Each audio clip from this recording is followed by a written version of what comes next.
Okay, all ready to go? Let's get started! I'll start the game.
I'm sorry.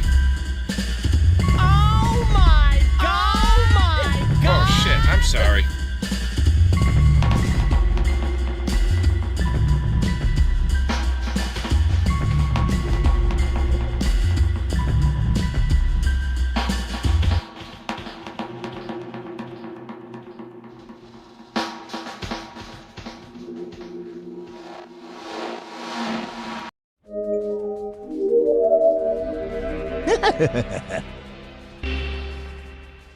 Unmute the stream! Just unmute that mic! Hello everyone and welcome to the cool stream. My name is Hikiko and welcome to Dead Rising off the record for the Xbox One. It has been a very long time since I've played this. Who's in this chat? Oh my gosh, so many people in this chat. What's that little heart thing? You guys see that little heart thing? What is that? I didn't put that there. How do I turn it off? Get that out of here. Okay, throw me some numbers. Throw me some numbers. What do we got in here? We got Bradley Anderson, Kodai 25th, Bump and Dump, KH, Ray Cortex, Kirk. We got a mod. Finally, a wrench has showed up. We got Shody, X Darklink 93XX. Very cool stream. Ferris Nagatome. I'm in the chat. So I am playing Dead Rising off the record. I went ahead and just did the tutorial bit here, as you can see. I've already done the Terror is Reality wrestling bit. This is Dead Rising off the record. Now, if you don't know what this is, it's a non-canonical spin-off of Dead Rising 2 where instead of playing as Chuck Green, you play as Frank West. Some people consider this one to be canon. Some people think this is like the timeline where Dead Rising ends right after this, and it just stopped there. There was no other games. It was just Dead Rising 1. Okay, well, let's put it this way. It was like Dead Rising, Case Zero, then wait, no. Scratch that. It was Dead Rising Case Zero, then Dead Rising Off the Record, and then it just stopped. That's some people's timeline, okay? Do I subscribe to that? Not necessarily. I don't know if this is a controversial take here, but I do like Dead Rising 3. I've come to like Dead Rising 3. I think it's fair to say it's a decent game. It's certainly not as good as the original, like, 2, but it's a decent game. Okay, how are my levels? Game too loud? Just right? Everything in here? Can you hear my voice? Can you hear this? Oh my God! Could you hear Rich Evans there? Just want to make sure before we get things going. Everyone says it's, Mr. E. Lass says, it's more canon than Dead Rising 4, lol. I bought Dead Rising 4. They had, like, dropped down Dead Rising 4 and all the DLC to $10. And I thought it was worth experimenting with for $10. And me and my friend Mark, who's a huge Why did I drink that orange juice? He was a huge Dead Rising fan. He got me into the series. Decided to give it a fair shake, and there's just really no soul to that game whatsoever. It's clunky. It has less physics and interactivity than the original Dead Rising from like 2004. Hey, $5 from Ferris Nagatome. Lord of the Rings Gollum stream when, please, or Wanted Dead. I don't know if would it be worth $70 for the meme? I don't think so. Like, maybe when it's like deep discounted, I maybe, but the only Lord of the Rings games I enjoyed were those the ones on the PS2, like the kind of the hack and slash ones. You guys know what I'm talking about there? There's like these hack and slash brawlers where you could like level up, and it was a multiplayer game. I played those with a friend, and I quite enjoyed those, but I wouldn't play Gollum for the meme. Now, Wanted Dead actually looks like something I would enjoy in general, so maybe that might happen in the future sometime. But this is Dead Rising Case West. I did buy this game. I bought this for the PS3 when it came out. And there was something about the PS3 versions of Dead Rising 2 that I just didn't like. Maybe it was because there was just zero VSync, screen tearing out the wazoo, aliased. But here on the Series X, it looks very smooth. It's in 60 frames. I have no complaints here. I really enjoyed Dead Rising 2. Personally, though, I find the first Dead Rising to be the best in the series. I do like... Okay, let's put it this way. Each game, besides 4, has a little something going for it that gives it a little edge over another one. Like, for example, Dead Rising 3, the crafting system was just way streamlined and better than 2 by far. I do like playing as Nick and... being able to, like, modify 2 vehicles, like, craft them together and make some, like, Twisted Metal abomination. That was pretty good. But, yeah, I don't really have any major goals for this stream. This is kind of one of those discovery streams. I have not played Dead Rising off the record since launch, and I didn't get terribly far into it because the PS3 performance was just so pathetic. And PS3 was my console of that generation, but yes, it was just quite pathetic. Capcom certainly didn't lead with their best on that platform. Alright, so there's a little pro tip. If you see cash out in front of a slot machine, and you play that slot machine, you're guaranteed to win. That's the secret. Okay? Now, Frank is infected, as you can see off on the right hand. My goal here is to get some Zombrex for old Frank here.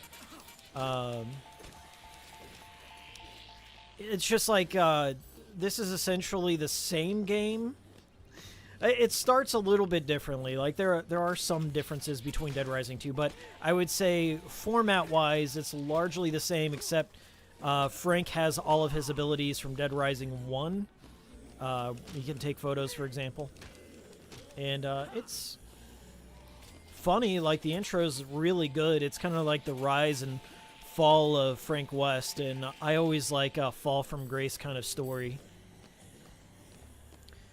Alright, let me read some chat. You guys are blowing it up. Thank you so much. If you would, thumb up that stream. I got it. Hold on. If you're new to this stream, I gotta show you. Okay, this is it right here. This is it. This is your ticket to the stream. Leave that like. I really appreciate it. We're sinking down below. Like the point of saturation in YouTube is thicker than it's ever been. So it's kind of hard to get your shit to rise to the top, as it were. So yeah, it's largely the same game. Like, most of the cutscenes play out the same way, but you get Frank's perspective. And I like Chuck too. I think Chuck has a lot going for him character-wise. He's got a better motivation overall. Frank's motivation is very much in line with self-interest. He wants to be the big journalist again. Come on! Don't lie to me! We don't have a safe! Don't lie! Hey, don't you have something better to do? Why don't you mind A PS3 game wouldn't be a PS3 game without screen tearing, says Kodai. Yeah, that's something that I've conceded to over the years. Like, the majority of my 7th generation collection was PS3. In fact, I sold my 360 and all my 360 collection after the sixth time my Xbox Red Ringed. I'm not exaggerating. I had to send that thing back to the coffin, and my warranty was about to be up because, like, Microsoft had given you a few more years, or a couple of years, where they would repair it. But every time I'd send it out there, they'd do the most bare minimum repairs. Like, it would just red ring a couple of weeks later. So I figured, okay, if I can just get it back from them one more time and have them, like, fix it to where it's in good enough condition, I'll just sell it to GameStop. So I did. And I was like, let them deal with this shit. So I sold GameStop my 360 and all my games and stuff, and I ended up getting a PS3 and Metal Gear 4, Little Big Planet, and all that stuff. And I don't regret that necessarily. I think at the time it made sense. But after, like, Microsoft released the Slim and the E and the Xbox One, and I went back and picked up those games again that I sold for real cheap. And it's honestly, like, that generation of games, if you wanted the better console exclusive port, you'd go 360. Usually because they had a more consistent frame rate, they had anti-aliasing, less screen tearing, and all that stuff. So there was some real benefits to being a 360 fan during that generation. As much as I don't like to concede ground to my friend David on that point, it was some real shit. Okay, so Frank's infected. I gotta check the watch here. You gotta, there is that ticking clock. Some people don't like that about Dead Rising, and I just never understood that, like, pressure's the point of Dead Rising. Like, you're under the gun. You gotta save people. You've gotta get the Zombrex. It gives a reason for the game to happen. It'd be quite boring if you didn't have something under you to push you to the next objective, I feel. There is a sandbox mode included in this. They're like challenge missions from what I remember. Will I ever go back and play Never Dead's online mode? Ollie, blast, I did. In fact, I've platinumed the game. My Discord, I don't know, about a few years ago, we actually did play Never Dead's online mode. We were the only ones. And we just did it till we all got the trophies, and then we got out. It honestly wasn't that bad. We were impressed that the game held up well. Like, we didn't have many... We did have a couple performance issues, but for all the destruction and stuff, it's quite admirable that they made it work. And it was fun to play.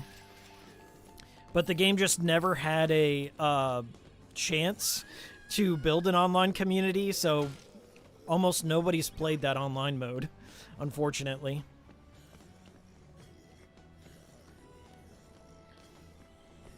So this is Fortune City. It's essentially Las Vegas. There's another zombie outbreak happening. There's kind of like a business interest in it. It's one of those stories like where the creators of the virus also are the creators of the cure, but it's kind of a commentary on the American medical problem that we've got going on. Everything's fucking expensive, and Zombrex is like, I think it's like $10,000 per syringe, and it's only 24 hours. You have to take a dose every 24 hours, so essentially you're just creating the perfect patient, as it were. It was ahead of its time. The first one was a bizarre commentary on factory farming, like mass factory farming in America, with undertones of George Romero's Dawn of the Dead.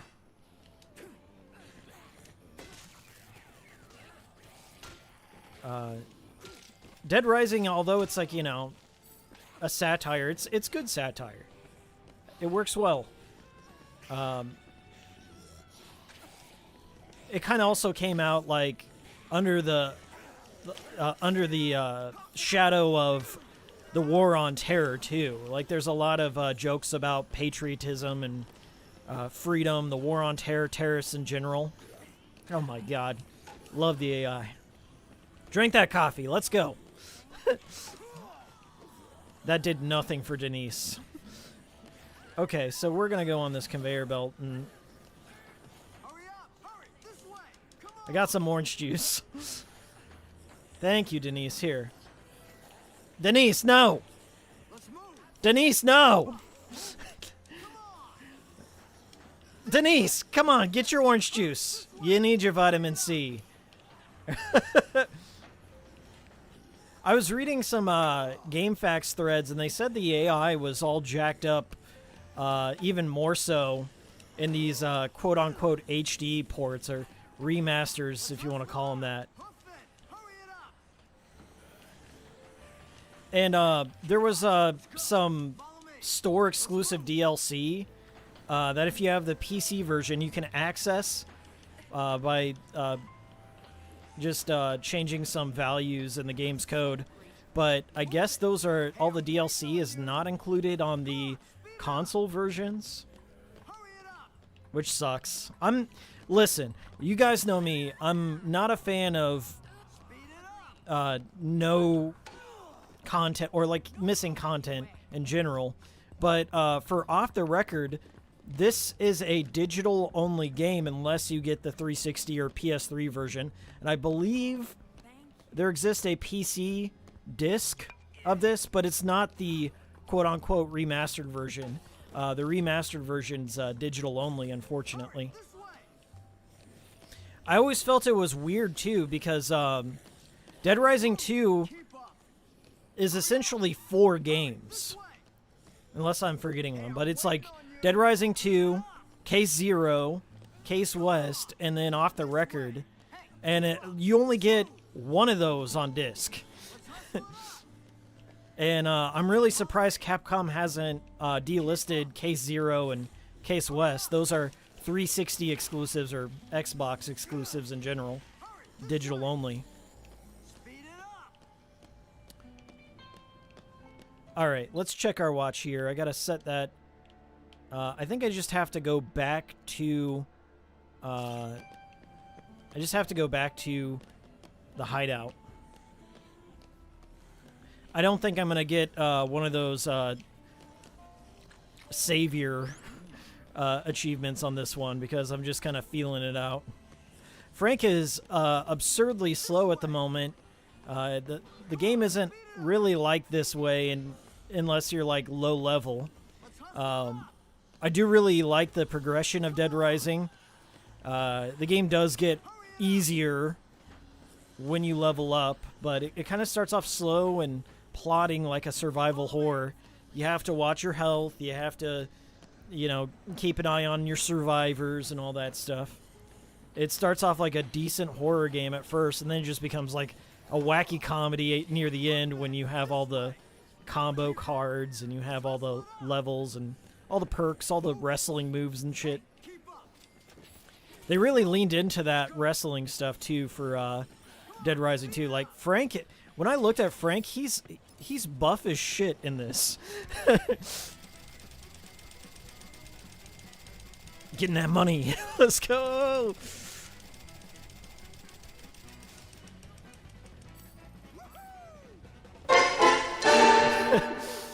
All right, enough fooling around here, though. I'm running out of time.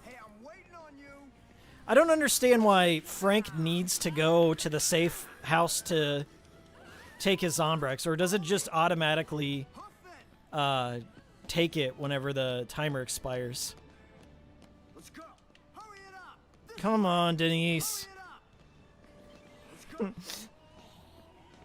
There she is. I got some milk. I'll give her a little bit. And then we're just going to head back to the safe room. Why are you so insistent on starting shit?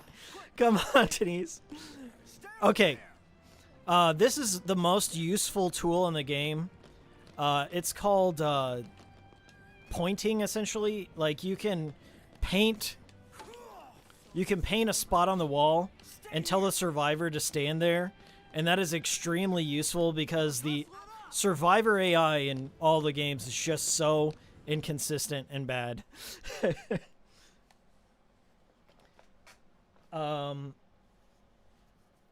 Captain Ron says, dude, them releasing Dead Rising 1 and 2 physically, but not this, made me livid. Same with them not porting Dead Rising 3. What do you mean they didn't port Dead Rising 3? I thought Dead Rising 3 is on PC. Am I wrong about that? Oh, I look good. I think you can get the Apocalypse Edition and all that junk on PC.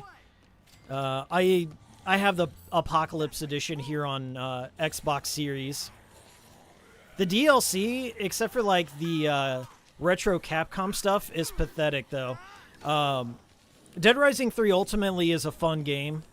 The psychopath fights are great. The weapon crafting and all that is fantastic.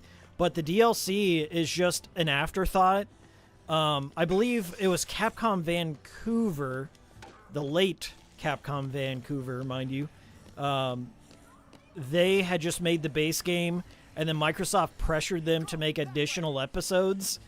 And I recently went through and I played a couple of those episodes, and they're just nothing. You like play as a soldier, and you have to take out all the survivors and stuff and cover up the new outbreak and all that. It's really not that impressive at all.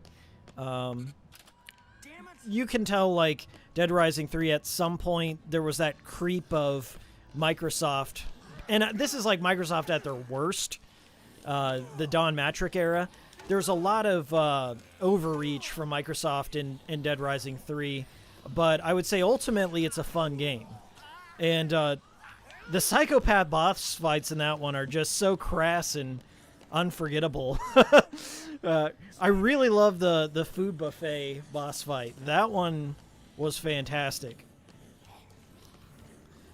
It feels like a game from a bygone era. Like, it's just like, I hate saying this, but it's just like, they can't make this game anymore. I just don't know what the fuck they were smoking for Dead Rising 3, but it's a wild journey all throughout. And Nick is I think he's a decent protagonist. I think having him be a mechanic and playing into the open world stuff is just in theme. Chuck Green's also a decent. I like all three of the main protagonists, I guess. But Dead Rising 4 is certainly not Frank West. It just doesn't. It feels like I'm playing a stranger.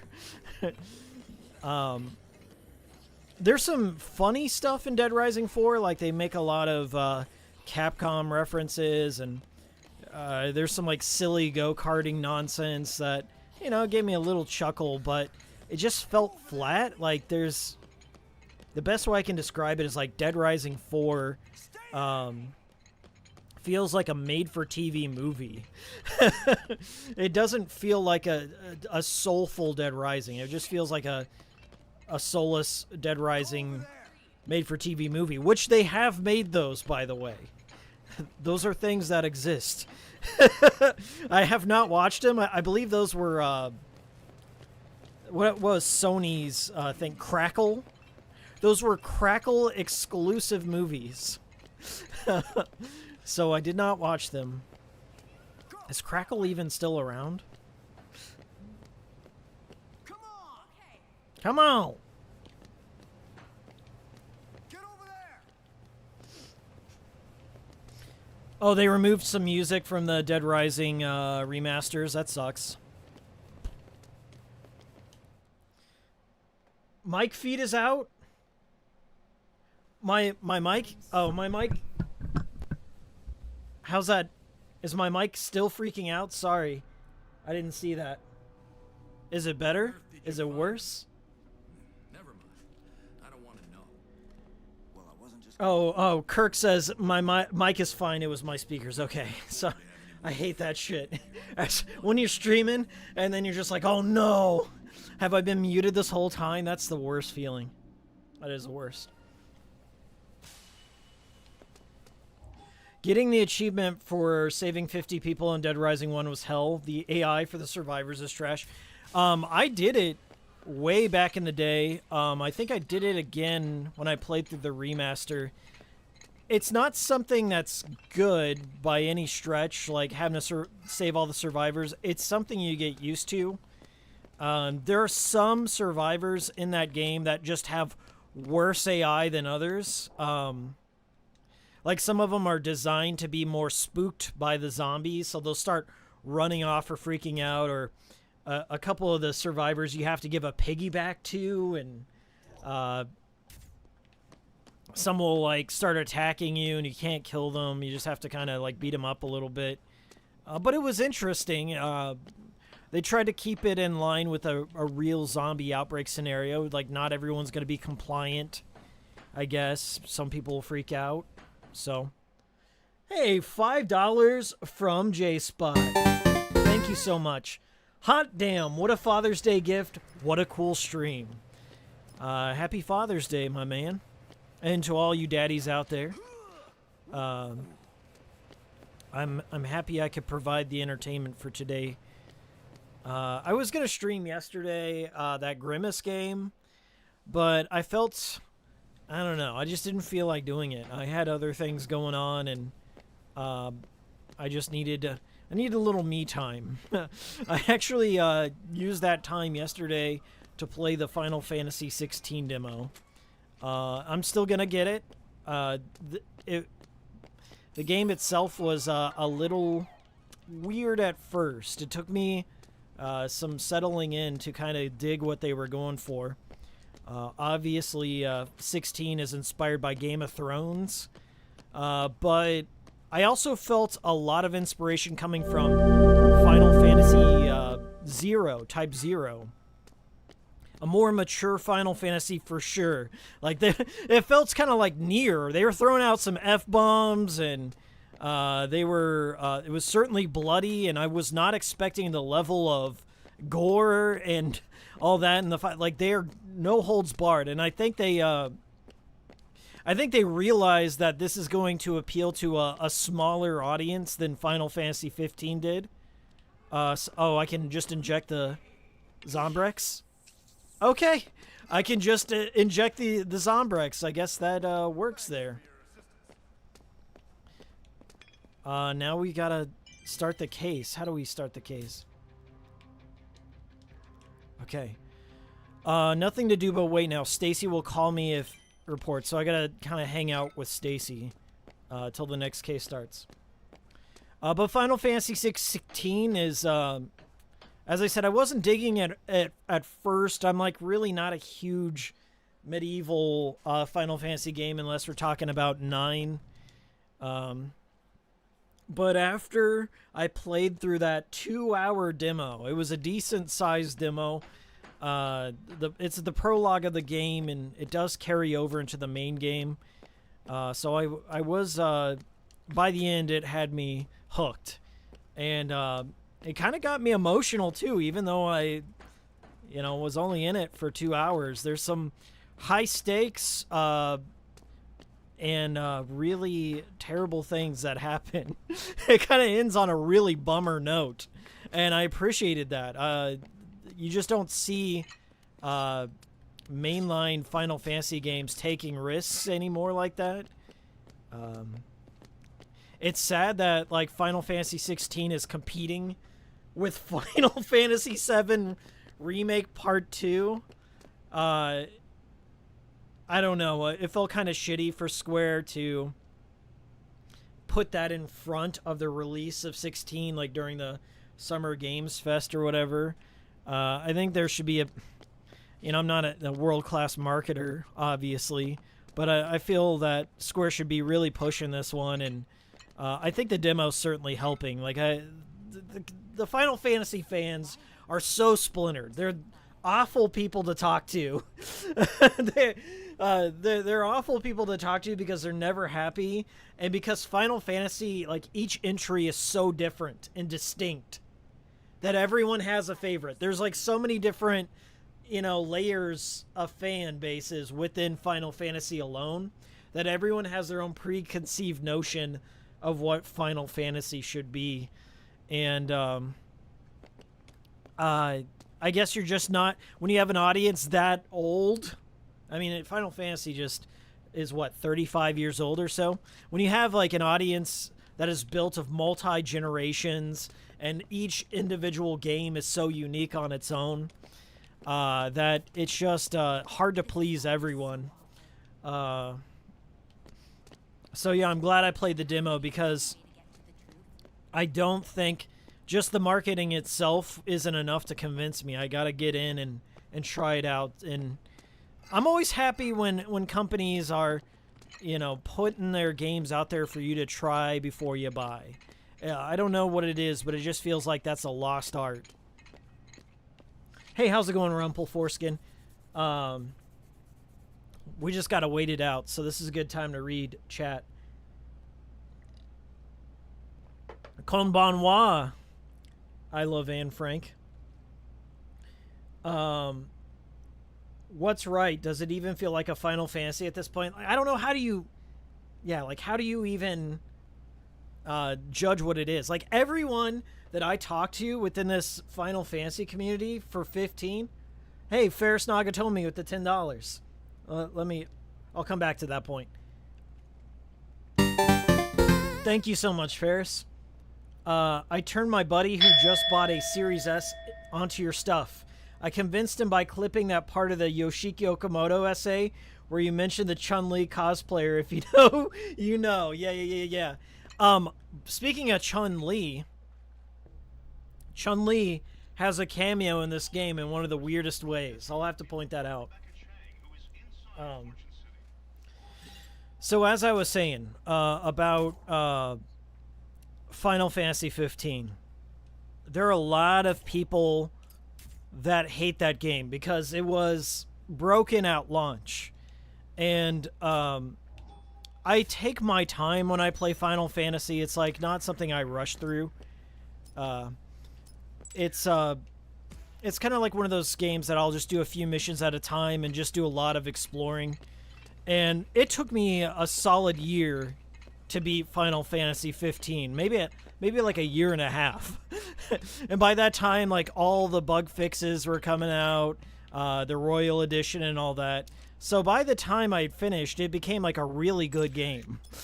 And, I ended up loving it by the end. And in general, it was kind of the game that I wanted Final Fantasy to do for a long time, a kind of a contemporary modern setting of a Final Fantasy. Final Fantasy VIII kind of has that vibe of 15. Like to me, it felt like more of what Final Fantasy VIII should have been. And I was really satisfied with all of Final Fantasy 15, especially if you know the fishing game, Monster of the Deep. I really enjoyed the fishing on that. Like really all the supplementary redneck shit, that's what I really enjoyed about 15 the most. The cooking, the camping, getting to know all the boys. In general, I walked away, like, I connected with all the characters. Now, the DLC campaigns were whatever. They were just, like, little bit expansions on each individual bro. And then the antagonist of the game.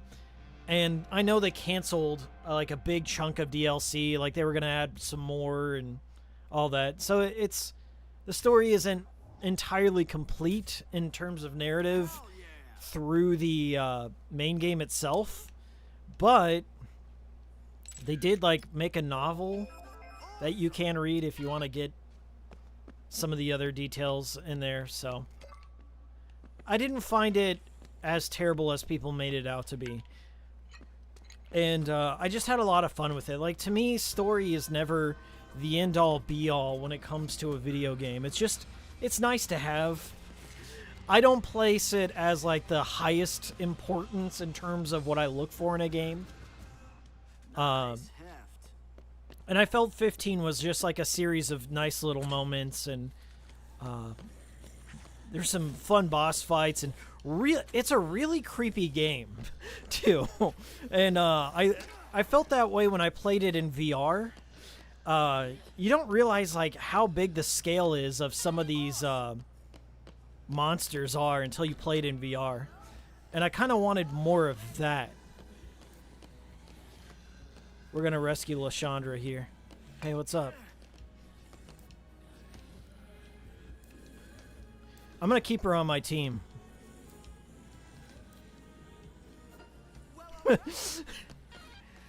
Some of the survivors are decent fighters. You can like give them machine guns and shotguns and stuff.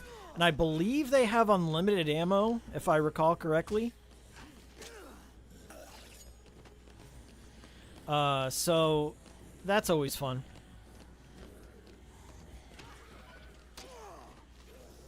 Now, can I customize the attributes? Like, I don't think I can. I think it's just an automatic progression. That's fine. In 3, you can do that. You can choose what character you're going to build. This one's more like, you know, just whatever. Hey, Frank. Looks like one of those looters has set up a pawn shop inside Moe's Imaginations. He might have something worthwhile in there. Now, I gotta find Lashandra's husband, I believe. Let's do a little safety save. I tend to do a safety save like right when I have the max bar for a mission, in case I dawdle too much, which I tend to do. Alright, DH says, I have never completed Dead Rising 2. I know ranking up exists, but does Frank Chuck ever speed up moving? Yeah, they do. They get a lot faster, too. And you can also, like, craft a shake called the Quick Step, which makes them even faster.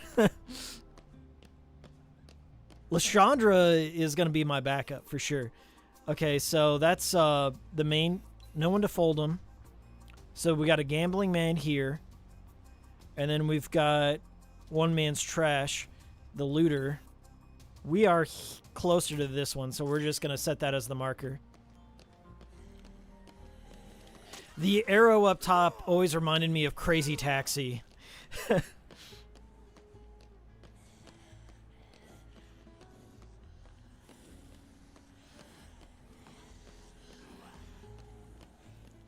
See, I don't agree with that. Final Fantasy 15's a good game / bad Final Fantasy. There's no objective measurement of what a true Final Fantasy is. If you can tell me, if you can write it down, what a Final Fantasy has to have. Oh no! Did I get the PP sticker? Oh, I didn't get the PP sticker. Oh, come on!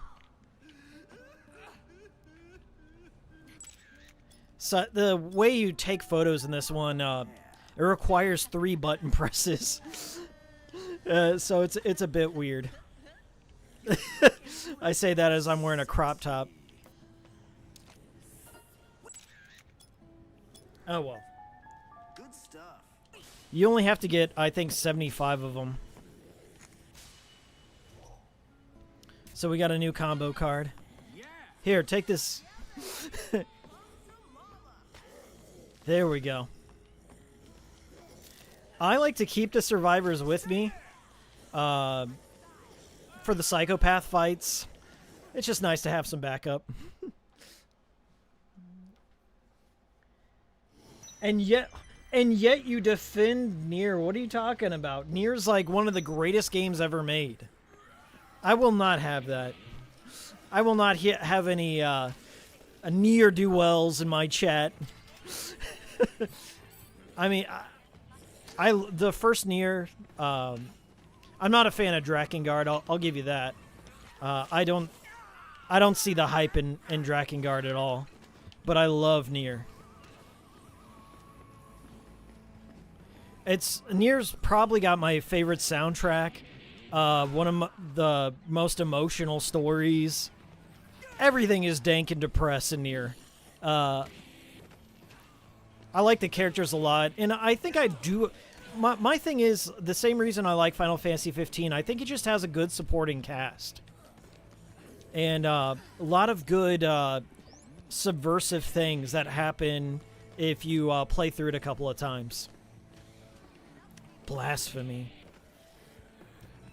What's your fucking favorite game? If you don't like Nier, what do you like?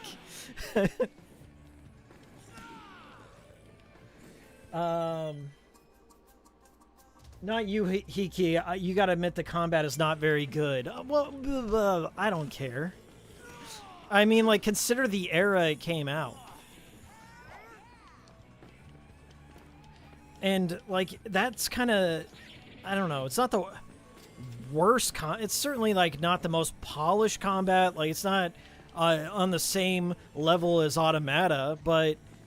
I mean, it's the first game in the Nier series, unless you're counting Drakengard, but it's leagues above Drakengard, and your complaints were resolved in the sequel. Yeah, I mean, for the era in which Nier came out, didn't have the most polished combat, but it also wasn't a AAA game. I can overlook that. Like, you're talking to the guy who loves Deadly Premonition here. Consider my, I guess, level of tolerance for bad combat. Shit like that doesn't bother me as much. Like, you know, if it interfered with the game to the point where it was unplayable, then yeah, I would agree with you. But Nier, you can play like a shoot 'em up. You can get really into the magic evolution. And once again, it's one of those games that gradually gets better the more you play it. Like, yeah, it starts off kind of rough and the combos aren't the greatest at first, but like the further you play in and you unlock new weapons and new words, it becomes a great game. And it has some phenomenal boss fights, especially near the end. You just have to kind of play through the game.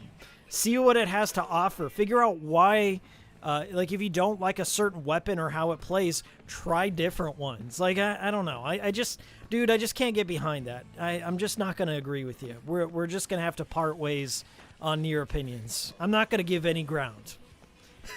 Fucking Nier is incredible. It's a 10. It is a 10. Warts and all, it's a 10. Go over there. But, Miles, it's not Metal Gear Rising. Yes, I know. It's not Nier Automata. Yes, I know. But the thing is, like, the combat may have improved in Nier Automata, but the story certainly didn't. You can't hold a candle to the original one.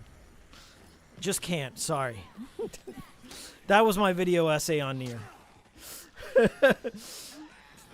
I don't like, you know, throwing away the merits of a game based on, like, just one flaw. Like, there has to be a lot of bad shit going on. My level for tolerance is ridiculously high because I grew up through multiple generations of video games. Like, the NES is probably my foundation for for games. And I just had to learn to live with certain things. You know, there was no patches a-coming. The game was as it was on release, warts and all, and you just had to wait decades later for fan patches to kind of balance out things. Like Mother 1, one of the most unplayable games due to the high encounter rate. But I still played through it before those patches happened.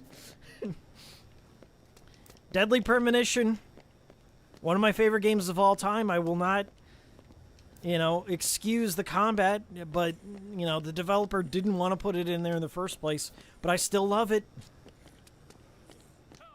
I think people's expectations are just warped and too high. And I'm not singling you out, dude, whoever doesn't like Nier. That's fine if you don't like it. But I think people's expectations are warped by fucking YouTubers like myself that come out and, like, try and develop these gaming Bibles or whatever, like, the player's time. The player's time. Have you considered the player's time? The developers didn't consider the player's time. Like, no, there's a lot of extraneous factors that go into developing a game. Maybe they don't have the time or the money to make it the best absolute game as possible, and they just had to release a product. You know what I'm saying? Like, the truth is often found in retrospect. And a lot of us YouTubers aren't going to blow the lid on something. Like, we're not necessarily creating new revelations in the gaming space, okay? Everything, developers have come out and said, you know, it is what it is. I didn't have enough money. The publishers were breathing down our necks. We just had to release something, and yeah, it ain't perfect. Oh my god, Ferris Nagatome with the $50. Thank you so much, Ferris, for $50. Oh my god.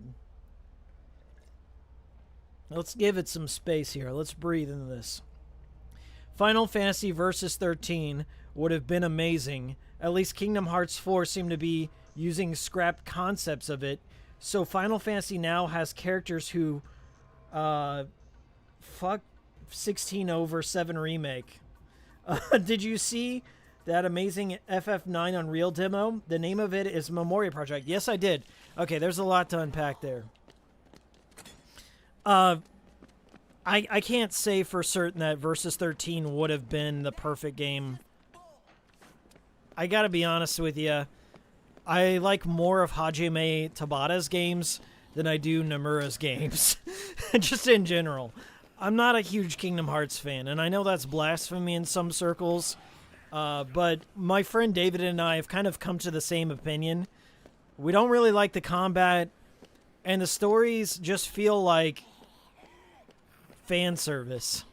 Like, you really have to be invested in the Kingdom Hearts lore and Disney to get value out of Kingdom Hearts. And I would say the first two games provided that fairly well. To a larger extent, what is it, Chain of Memories? I did play through that as well. I thought the first two Kingdom Hearts games were great for their time. But to me, I don't think, like, the story, the combat, the music, like, the nostalgia didn't really grip with me. Like, I guess Disney movies and stuff just didn't appeal to me as much. it certainly just felt like a project kind of meeting in the middle to get a couple of fan bases together that normally wouldn't be into JRPGs. I appreciate the first 2 games. And I thought Chain of Memories was fun on the Game Boy Advance. But I kind of fell off. Like, I played a little bit of 3. I played, like, the Toy Story and the Monsters, Inc. stuff, and then I was out. So, I don't hate on the fan base. I just think it's just, like, a humongous commitment to absorb all the information you need to comprehend the story. Not saying I'm not capable. Not saying that there isn't a video that compiles all the key points of the series, but... too much of an investment in my opinion. I kind of like games that stand on their own. That go out there and have a story to tell, a beginning, middle, end, and not to be continued in a cell phone game. Ferris donated $50, and here I am just trashing on Kingdom Hearts. Sorry, Ferris, but it's just, I think that's the most milk series that Square's ever put out. Like, even more so than Final Fantasy, I think. I just don't get it. And I'll probably never get it. I'm just not the audience for it. And I respect that. It's fine. It's fine. But Versus 13, it was in development hell for a very long time. And, I believe, like, Hajime Tabata, who directed a lot of, like, very unique games. The Third Birthday, people hate the Third Birthday. I love the Third Birthday. Final Fantasy Type 0 doesn't really have, like, the hugest audience, but I think it's a really interesting project. And 15, kind of the same thing. Like, a lot of people hate 15, but I love 15. Nomura always kind of goes for, like, I don't know. The best way I could put it is, like, sugar-coated children's stories with very, very anime plots. And I'm just not a huge fan of his style. Like, for a long time, Nomura was kind of a joke in message boards that I frequented. He had a very tired formula of belts and zippers. Like, all the characters had like 1,000 belts and zippers. They were all kind of like moody emo characters. And maybe this is a gross simplification of a man's work, but I kind of understood why people felt that way. And Versus 13, like, when the trailers came out, kind of appeared like it was going to be another moody emo thing. Like, Noctis, if you recall back to Versus 13's trailer, he's just, like, hanging out in a limo, and he's just sighing and looking depressed. And I'm like, are we going for another moody protag? And Noctis wasn't that way at all. Like, all the whole crew in 15 were upbeat, and they had each other's backs. Oh, no, Gordon! Gordon, no! Gordon, no! I think I just saved. Can we reload a save file? Can we just reload the save file? I lost Gordon. He got trapped in a corner over there. I need that. I need those experience points. All right, cool. You know, I've just never been a huge fan, and like, people ask me all the time, like, what my favorite anime is. I really like the slice of life shit. I like characters with stake and dimensions, and I always felt like Kingdom Hearts, the characters themselves are very much stock in anime and kind of childlike. And it just didn't appeal to me. I kind of like more adult stories, and I think that's why 16, after I finished the demo, kind of appealed to me. It was, they were raising the stakes. They were going to treat the story kind of like Game of Thrones. Very adult-driven and mature. And I'm not, as I said, don't take this as me shitting on fans of the games. It's just my own personal preference. I like more adult, darker stories with adult problems, I guess. And it's been a long time since Final Fantasy has like led with a more mature themed game. So I guess like I don't know why like people are not willing to give it a chance. You still got the thing you want coming. You still have Final Fantasy VII Remake Part 2 coming. So you've got the game you want at the end of the year. And I like Final Fantasy VII Remake. I do like Final Fantasy VII. But 16 just seems to be doing something that's more risk-taking. And I feel like it's going to surprise me. I also like the philosophy behind it. The initial philosophy was they were going to release a complete game with no patches day one. It could be playable from beginning to end. But more recently, I think this week, the developers announced, hey, we got to walk that back. Oh no, Gordon! Stop falling behind. Take this orange juice. Gordon, no, don't be a hero. Don't be a hero, Gordon. Get out of there. And now he's going to run straight into the arms of those looters. They're just going to fuck him up. Gordon, go that way. Take this orange juice for the love of God. That's Dead Rising for you. Rebecca's getting messed up. Let me take out these looters. There's so much, like, collateral damage when you're playing Dead Rising. Like, I don't intend to smack somebody with a spiked baseball bat, but it just kind of happens. Alright, is everyone good? No zombies? Let's make sure everyone has a weapon. That would be cool. If Bill, you could just help out. Pull your weight. Thank you. Alright, no food, unfortunately. But we can, we got a box of nails and maybe a baseball bat around here. We can craft something. Alright, folks, let's go.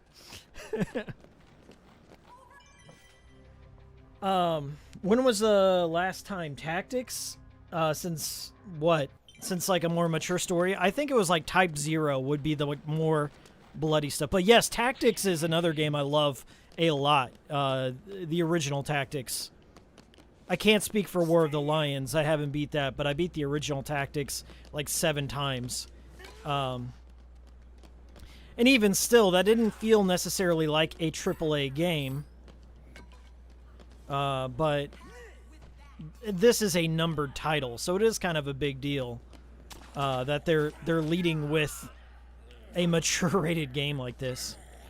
So, as I said, it has like a very near quality to it, and I appreciate that a lot. This is how you gotta play Dead Rising. You gotta kind of like look for a gap where there isn't a crowd of zombies, get all the survivors there, you know, cut out a pathway, and then do it again.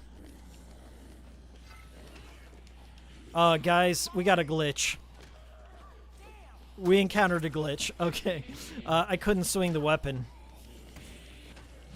That happens sometimes. That happened to me in the first Dead Rising remake, or remaster. Semantics. I got an iPod Nano recently. Ray Cortex, the one that has the little clip on it? Is that the Nano? Because there's one called the Shuffle that kind of looks like a tampon.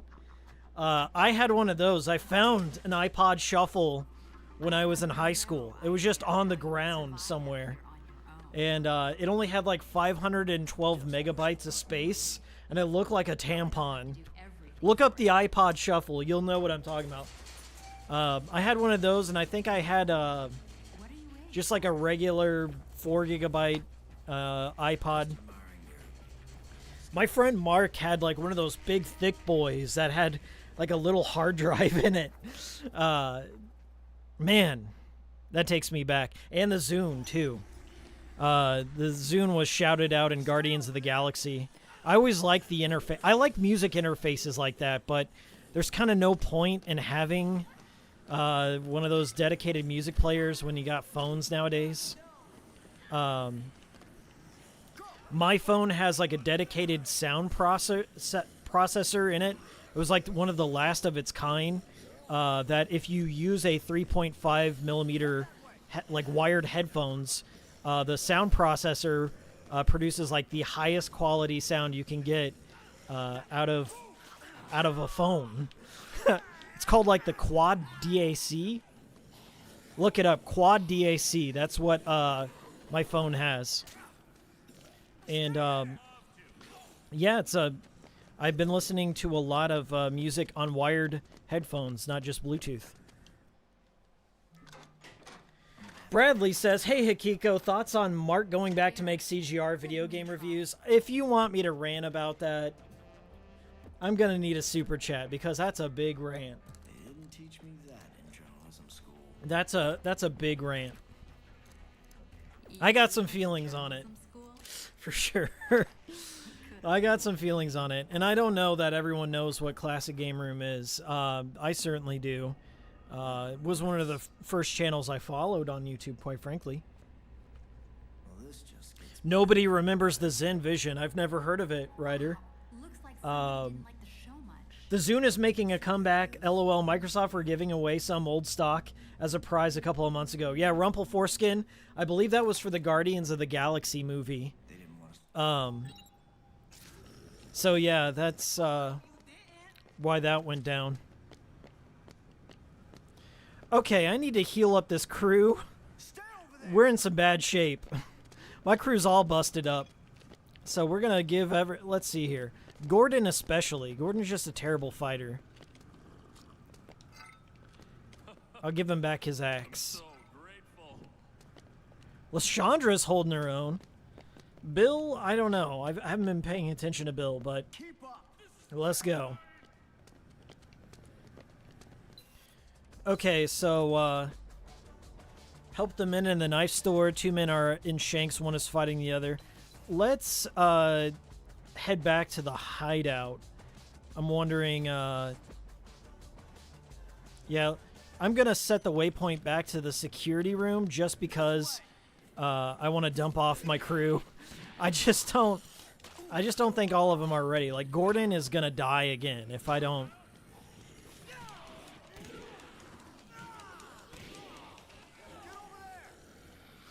All right. I'm getting munched. Oh, that I didn't pay attention to my own health. Dang it. That's okay. Our checkpoint wasn't that far away. I was concerned with everyone else. Amateur mistake. Let's see if all the stuff respawn in here. It did. Wonderful.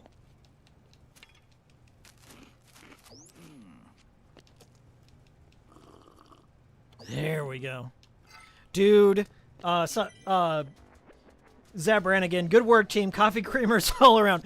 Zap, good to see you. Thank you for joining. Zap, I got a funny story.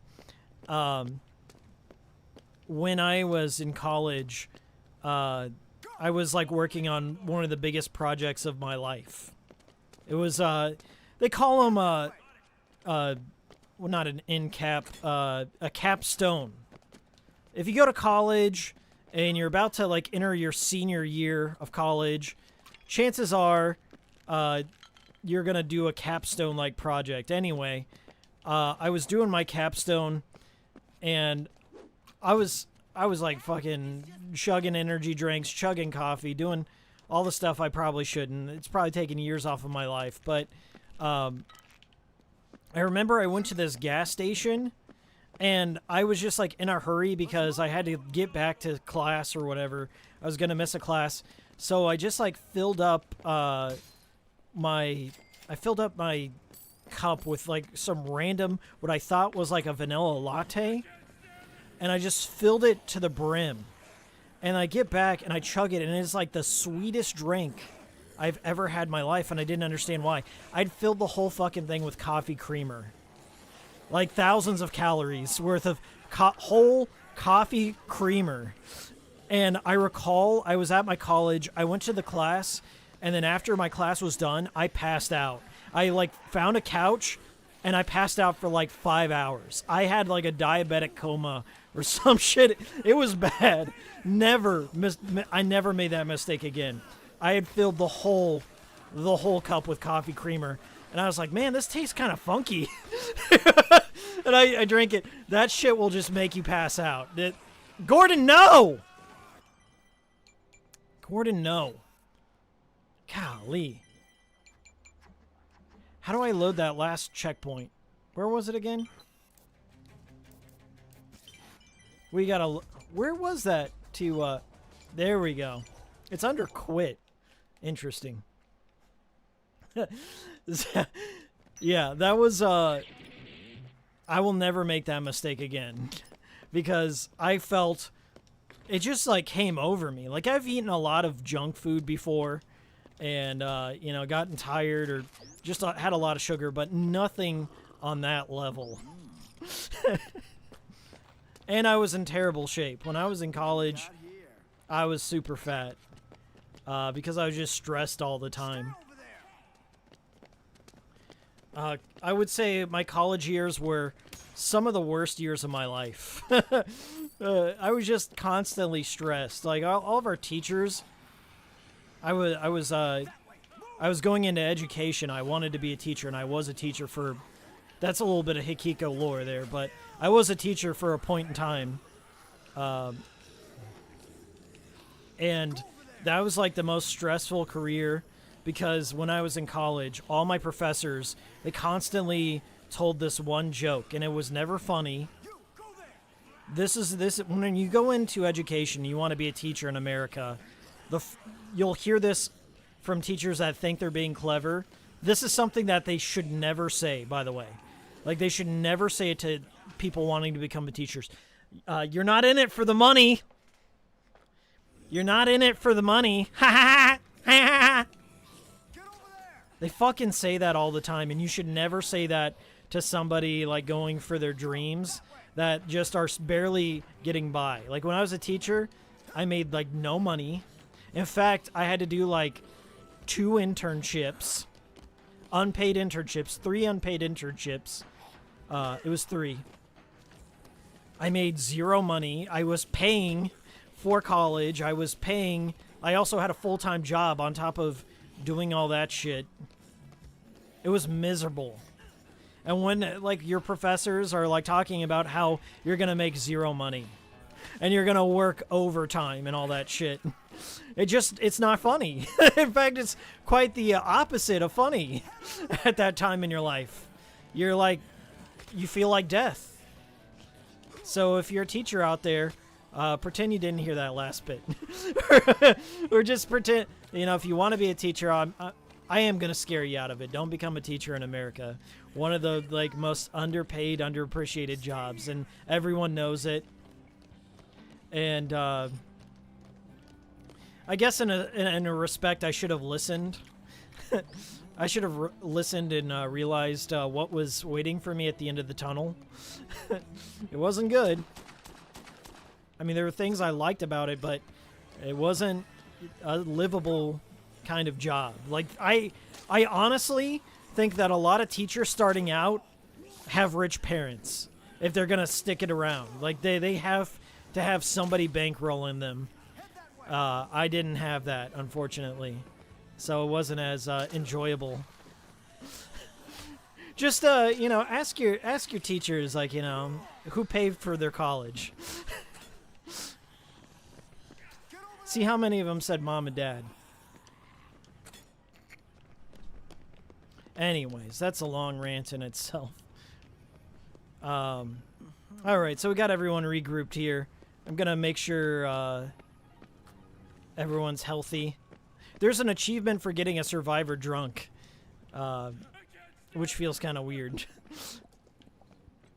Gordon's already messed up. I don't need to get him drunk, so we're gonna heal up everyone. Lashandra's getting some coffee. Gordon got a beer. Bill, you're on your own, dude. We'll give Gordon a pipe. It's kind of a shitty weapon. Oh, hi. Yeah, if a teacher ever says, like, you're not in it for the money, just tell them, just stand up and say, hey, how about you shut the fuck up? Just get in their face, be very aggressive. How about you shut the fuck up, you tenured piece of shit? How about, I'm out of here, I'm doing this out of the goodness of my heart. Just say that.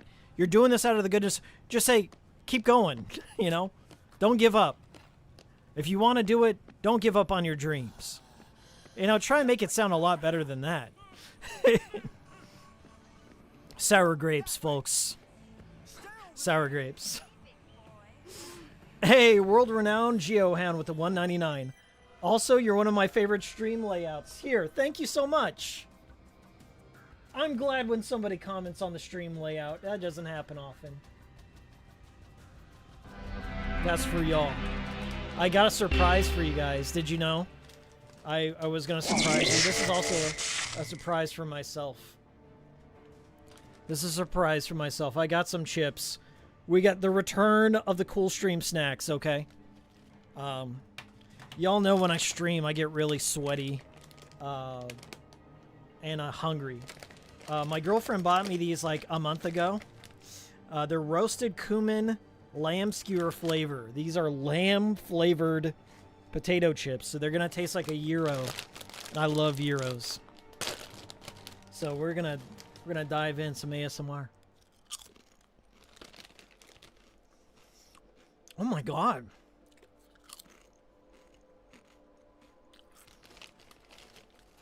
Those are incredible. Okay. They're a bit spicy. Like kind of a gingery spice. No, cumin spice. Cumin. Mmm.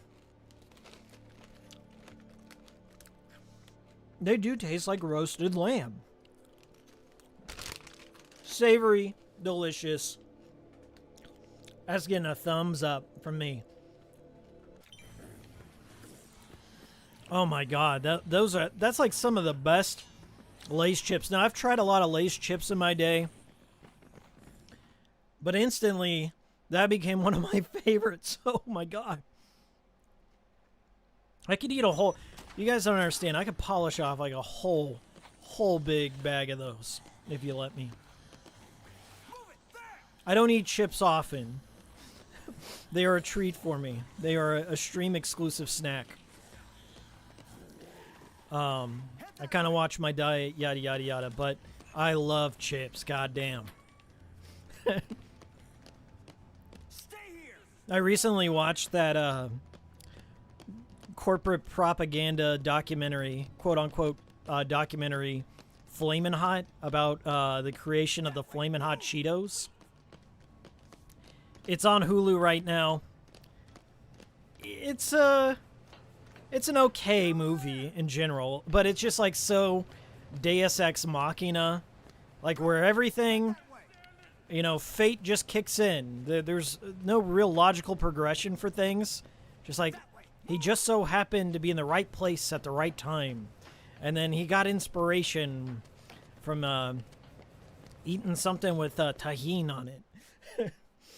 And there's some debate out there on whether or not Flamin' Hot is historically accurate. I believe they even make a point of this in the movie itself. Okay, let me dial it back.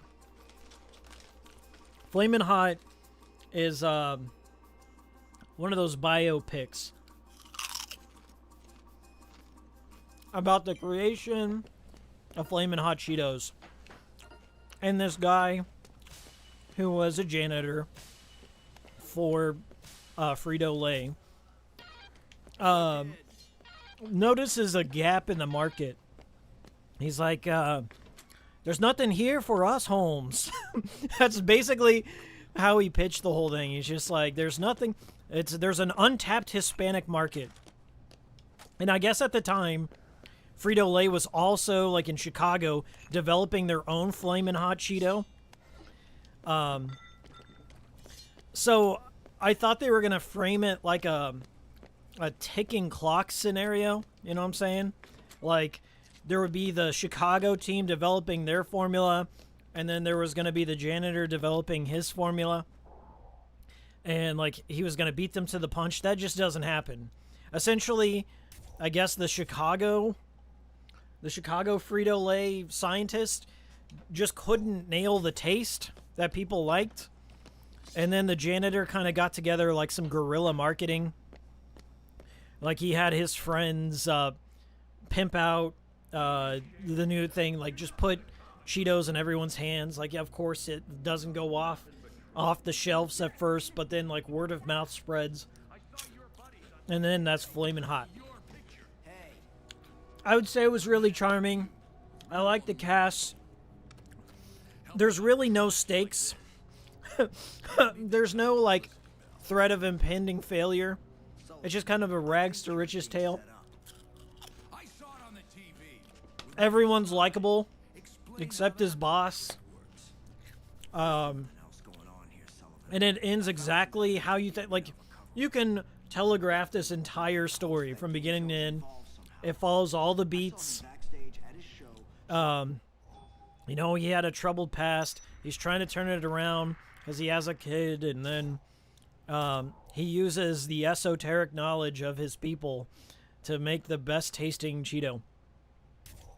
And really all it had to be was what it was. I mean, like, it's a simple story. I love Flamin' Hot Cheetos. People love, like, stories about food. And it got in, told its story, got out. It's inoffensive, but it's totally, you know, corporate propaganda piece.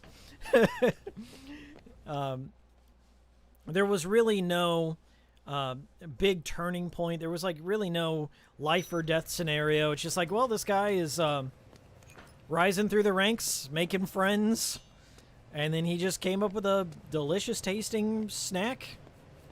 And I guess by circumstance, the CEO didn't turn him away. Like, everything just conveniently happened. And I think Frito-Lay is just like, I guess it's not the true story is what I'm saying. Is reading about it, they're like, yeah, that's not exactly how it happened, but Frito-Lay doesn't want to deny it because they're like, hey, this is good for us. If people think this is how Flamin' Hot Cheetos came to be, then fine. Let them think that it was like a Disney story. I'm sure there was a lot more to it, but oh well. It's a fun story.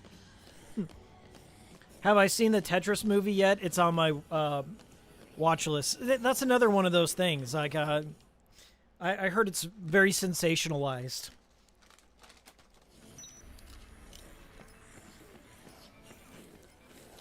I haven't seen it, but I think you're probably just better off watching Norm the Gaming Historian's video on it or something.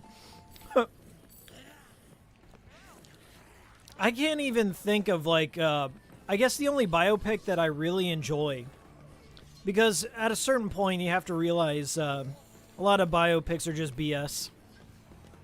And they stretch the truth, or they make certain plot conveniences happen, or they truncate a timeline. Okay, I'll say what one of the worst is, okay? One of the worst is, what was that biopic on The Room? The Disaster Artist, of course. I read that book. Alright, so, I love Greg Sestero, from The Room. He wrote, his autobiography, or he wrote, like, you know, a biography about the making of The Room, and kind of unveils a little bit of the mystery, not all the mystery behind Tommy Wiseau and the making of The Room.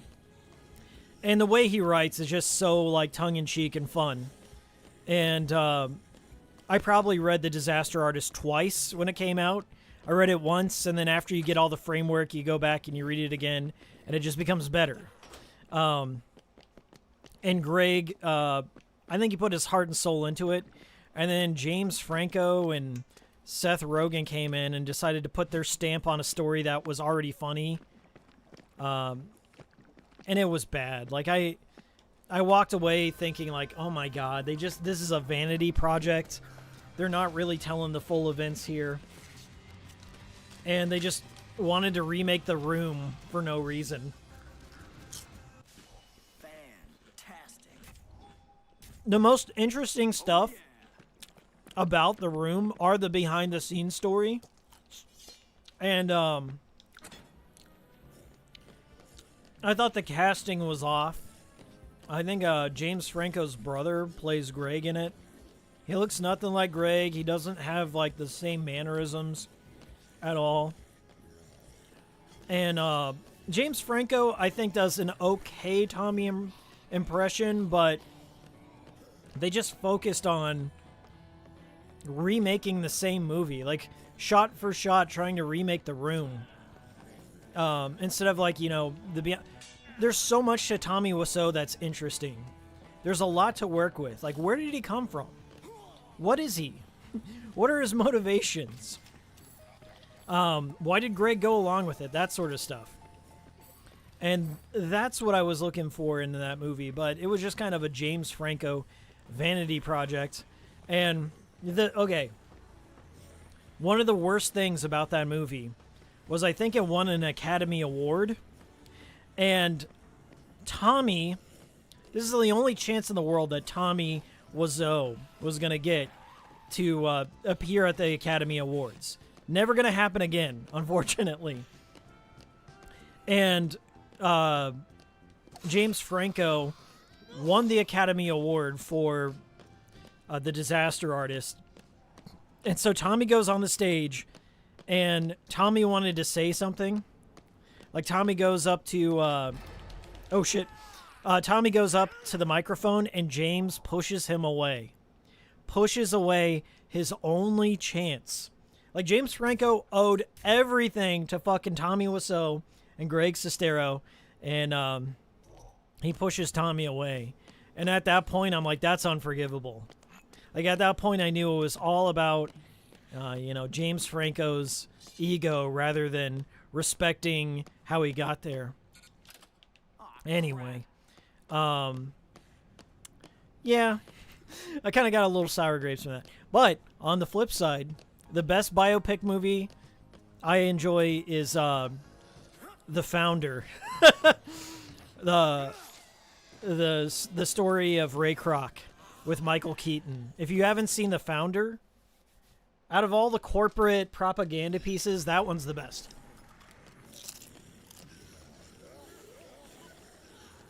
That one's just fantastic, as Frank would say.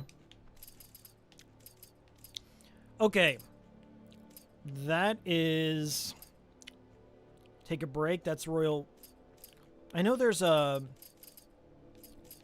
boss fight, I think, that's supposed to happen, so... Frank, there seems to be a dancer throwing up the So we just got a side mission. Good.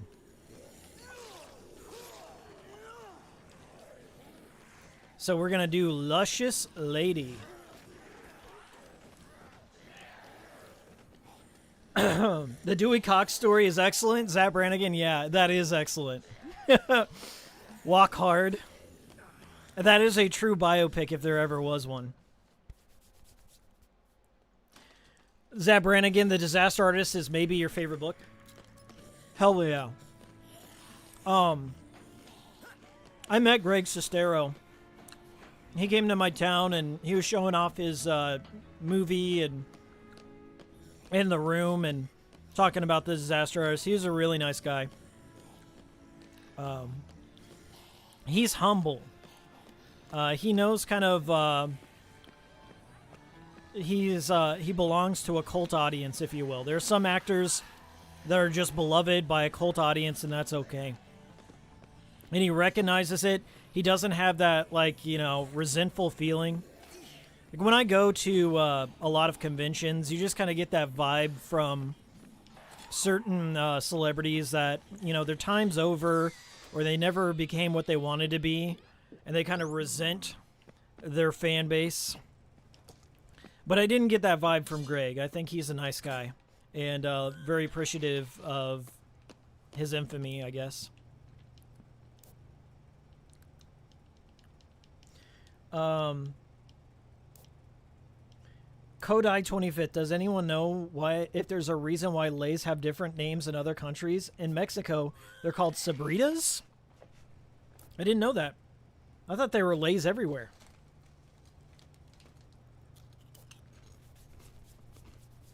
Yeah. Contraband research. The founder has it has like, you know, a lot of different emotions at play. But the way that movie is shot, one of my favorite parts is the McDonald's brothers. They're on that playground, and Nick Offerman's up on that ladder, and he's like overseeing it. They're trying to like set up the perfect kitchen, like the most efficient kitchen. I love that scene. It's one of the best. And of course, Michael Keaton. Michael Keaton's like whole career in general, I don't think he's given a bad performance. I'd be hard pressed to find a bad Michael Keaton movie. Like, I'll sit down and watch almost all of them, except for probably this new Flash movie. But as long as he got a paycheck, like, who cares? Everyone knew that movie was going to be dead on arrival. It's not doing too well. I'm probably going to see it at some point in my life, just for... I'm not even going to spoil anything for you guys. I won't do that, but there's some really funny things that I know appear within the Flash movie that I've already seen on Twitter. The whole movie has been spoiled for me on Twitter, so it's like, whatever. But I love Michael Keaton, so eventually I'm going to see something. I don't know if I'll see it in theaters, but I'll do it for my boy. Birdman's also worth watching too. The more recent movie. He was also I watched this television series, was it called Dope Sick? I think it was called Dope Sick. About Xanax and all that. The introduction of pain medicine, over-the-counter pain medicine that just hit America like an atomic bomb. I remember all that shit when it happened. And it's still happening. Like, fentanyl's still like such a humongous epidemic in America. Like, the prescription drugs and all the drug epidemic is just something that's just not widely talked about. Anyway, he's really great in that show, Dope Sick. Hey, Ferris again with the $10. Thank you so much. Oh my god! Don't break the bank, Ferris. It's optional.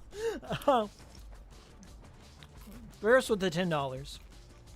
Showed my family The Founder when it was on Netflix.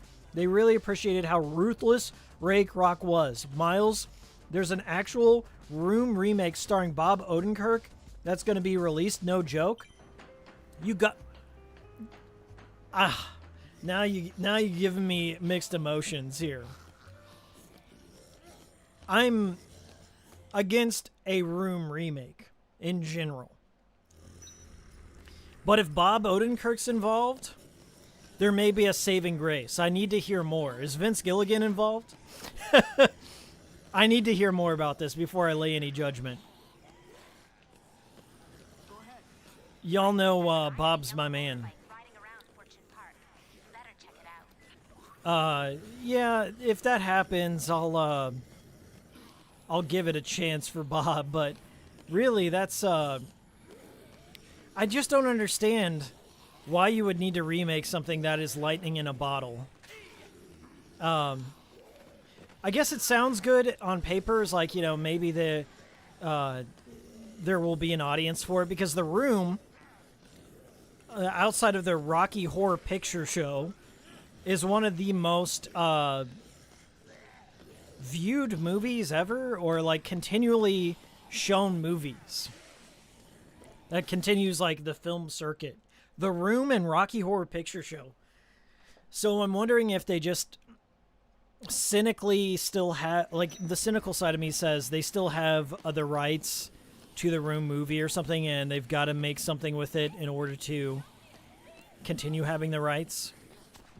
Or if Bob has a genuine good idea for it.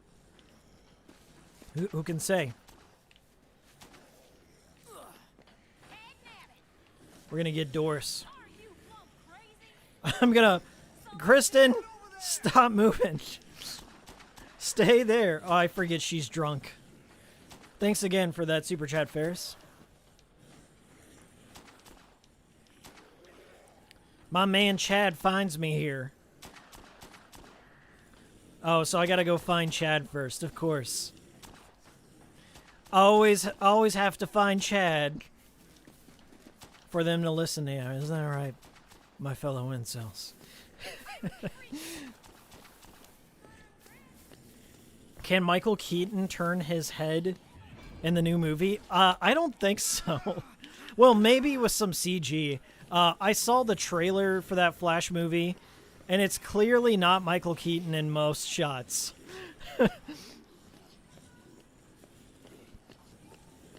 What they should have done was continue on the Tim Burton verse, but incorporate like Batman Beyond, right?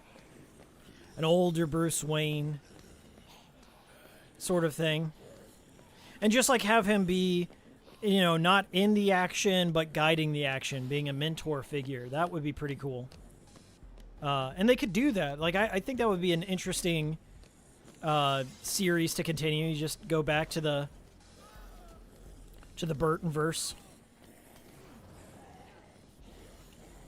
Shit, I needed to drop off Kristen in a safe space. Okay, Kristen, don't move. I need to go get Chad.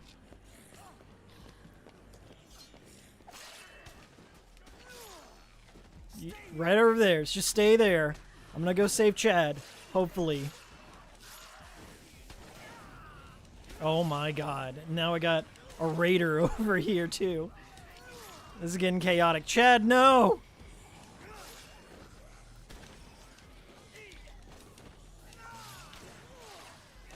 I always hate, like, when I have a melee and I'm swinging wildly and I end up chipping away at the survivors. That's never fun. Oh no. Kristen, are you still okay? Yeah, she's good.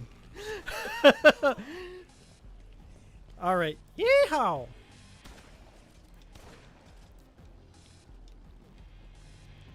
Chad, I got you something.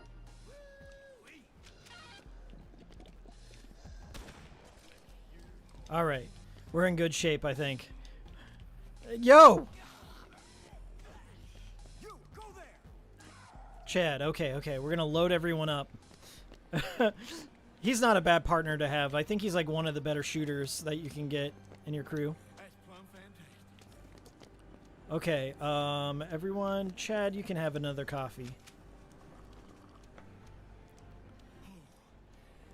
Ollie has to quit from a chair and pet the dog, yeah. Sadly, that's the standard for what people consider good movies nowadays. Okay. Where is she? I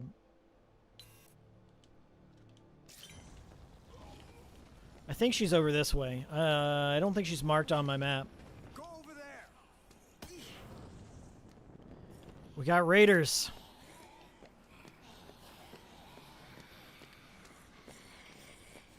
Yeah, I think she was near the stairs somewhere.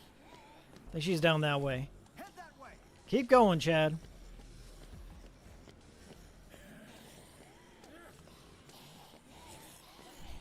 I can't wait till I level up. This is kind of... Frank is super slow at the moment. Alright, go get your girl. I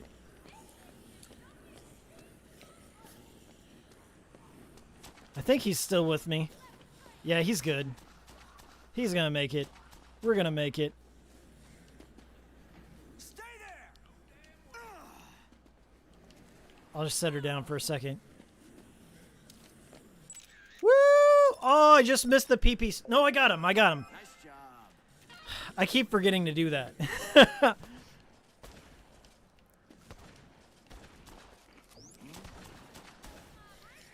Yeah, they're a power couple to have on your team, for sure.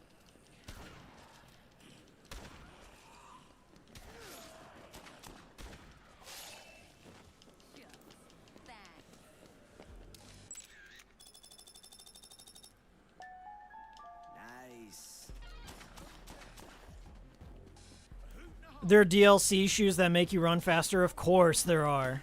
Of course there are. No! they start smelling Kristen over here while I turn my back.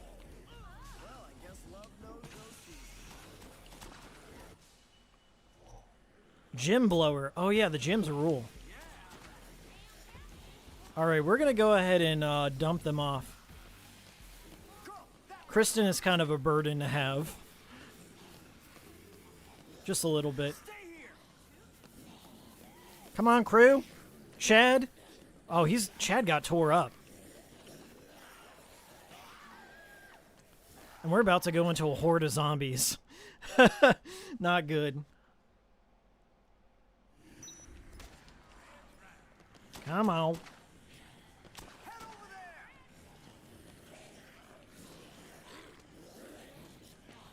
Okay, I'm going to set my waypoint for case 2-1, because that leads me back to... Oh, is it this way? Oh, that's right. There is another way. I haven't unlocked the shortcut just yet. All right. Seems like they made this easier. I'm glad I don't drop Kristen whenever I bump into a zombie. It's kind of like a human shield. It's working out pretty well. This way! Oh, Chad, I gotta get Chad something to eat. He's not long for this world. Alright, I think there's some food next to the entrance over here. Keep up. Speed it up. Hoof it. This way. Follow me. There's, yeah, the barbecue place. I can go and get some stuff for Chad. Beep, beep. Hey, I'm waiting on you. This way. Quick, follow me. Oh, I gotta dress like Elvis, though. Frank, why are you dressing like Elvis?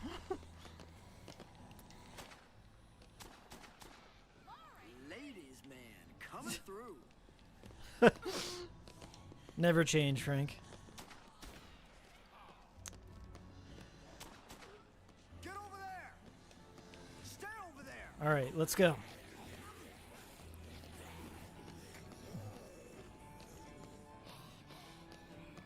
Yeah, we're gonna go into this kitchen, regroup. There's only one dude running the fries, so I think we'll be okay. Dang, I forgot. They can climb over that. Well, that's not much protection, is it?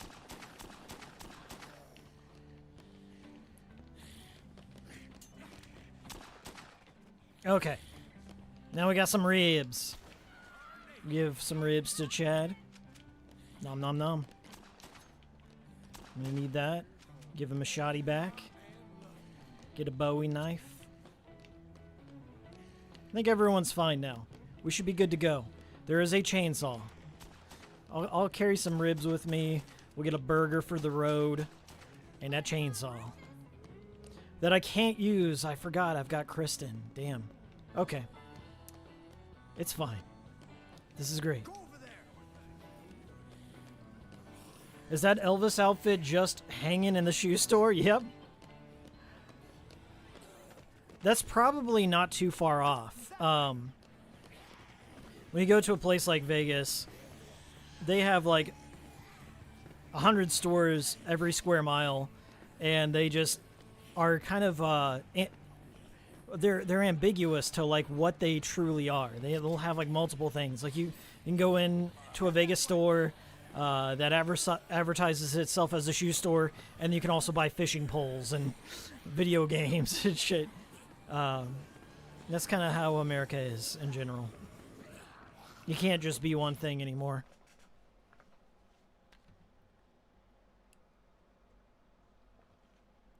All right, we're gonna dump off these people. Here we are. I think my problem with this game whenever it first came out was I think it only came out like 6 months or so after Dead Rising 2. And I had spent so much time running that game over and over again. The beginning of this game, with a couple of deviations here and there, is mostly the same. And all the good stuff and off the record is like way later into it. So it felt kind of samey to me, and I just dropped it for something else. But I haven't played through Dead Rising 2 in a long time, so this is nice. It's just nice to play through it. Move it there. GG?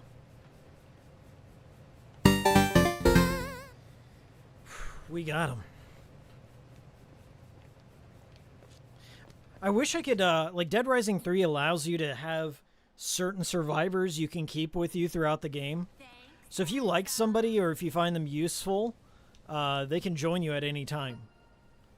I don't think that exists on this one.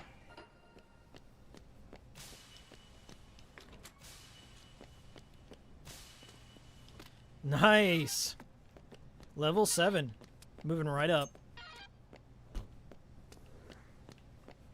Speed increased by 1. I can already feel the difference. It's a lot. He's like 20% faster. Alright, we're going to try and hit this one up. Someone in Fortune Park is causing fracas on a TIR bike. I'm going to do my best. What's going on? There's a guy crying in the Claru collection at the Palisades. We got another one. Looking at a painting. Okay, if I can find a box of nails, that would be useful.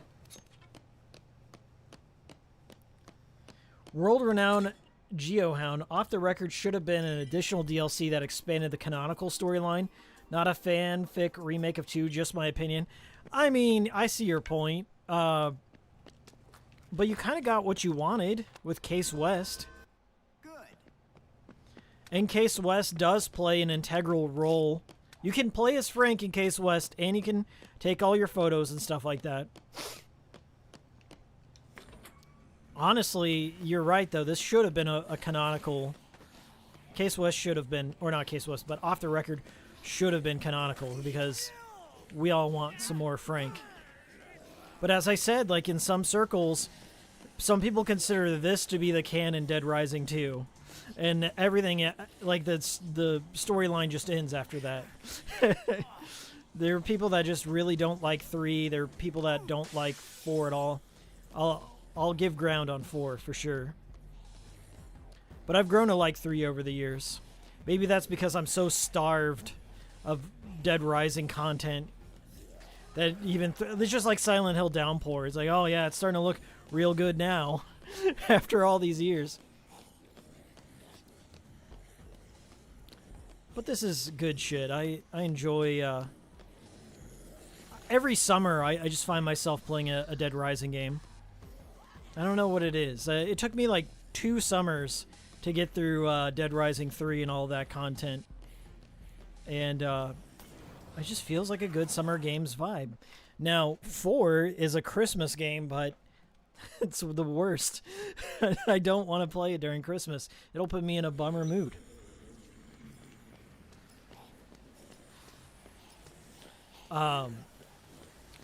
Yeah, Kroby Cat has a really good video on the differences between Dead Rising 1 and Dead Rising 4. He puts it very succinctly. Frame-by-frame comparisons of character animations and physics and things of that nature. Uh-oh.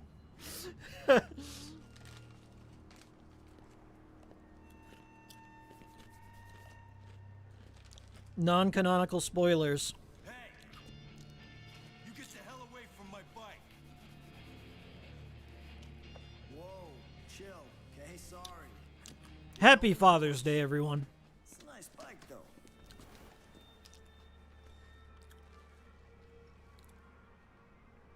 Hey, sorry, buddy. I thought you were one of those crazies.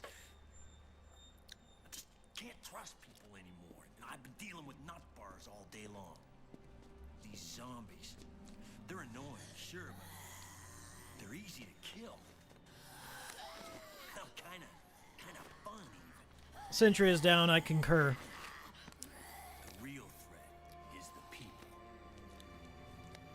An outbreak like this does things to men. The worst part about this is that it's one of the most spoiled things ever.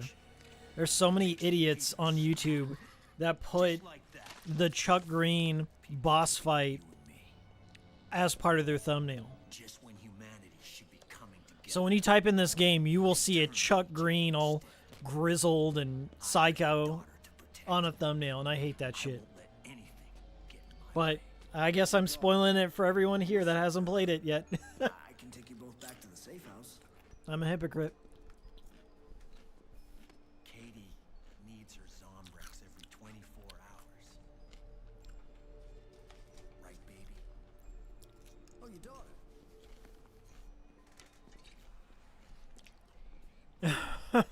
It's so depressing.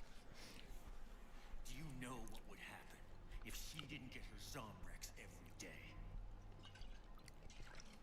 But I would never let that happen. We still have some time, Katie. I'll find some if it kills me. Hey, look. Let's get you and your daughter back to the safe house so that... The best part is, like, Frank's rolling with it. He's like, yeah, the psycho alcoholic has a doll on his back. But he's like, okay, let's just go. Yes, that's your daughter. Nobody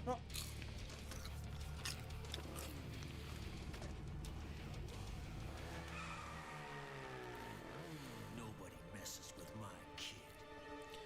I have not fought Chuck before, so I know I'm gonna die.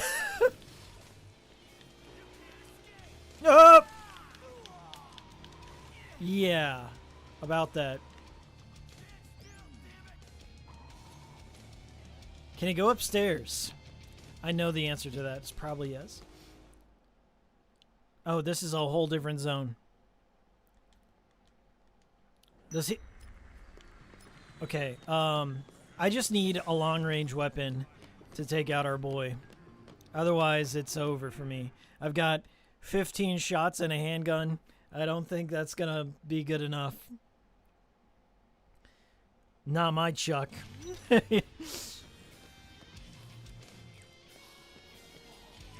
Yeah, I don't think he can get me up here, right?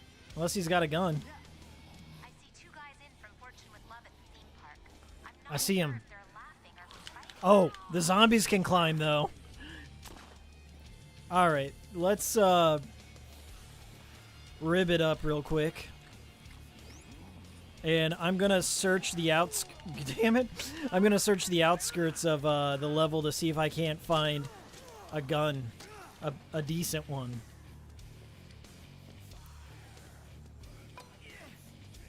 I could, go after him in that golf cart. Aim for the little girl. You can also get him stuck on a palm tree. Yeah, good old Dead Rising physics. Sometimes that'll happen in Dead Rising 1 with the convicts. Oh! Yeah, sometimes that'll happen in Dead Rising 1 with the convicts. They'll get stuck on a tree when they spawn in, and they can't move. I know there's something around this fountain. That's a squirt gun. Not useful.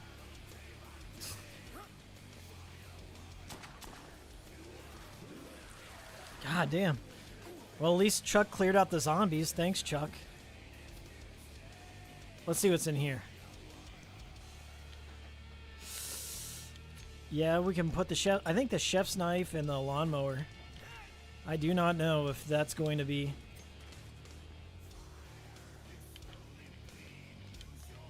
Maybe... I thought those two combined. Maybe I'm wrong. Oh, gotta have the battery maybe. So put the battery on. Nope.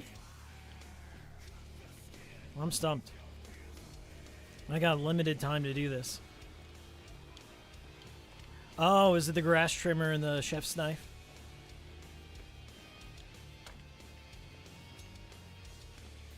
And where did that chef's knife go? Ah, shit.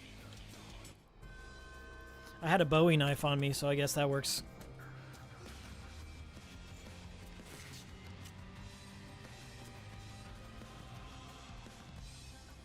Jeff Cardona. I added the SSD in my PS3 Super Slim, and it's nice and quiet.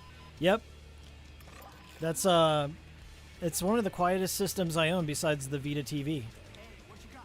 Frank, can you come back to the security room for a minute? I want you to Oh shit.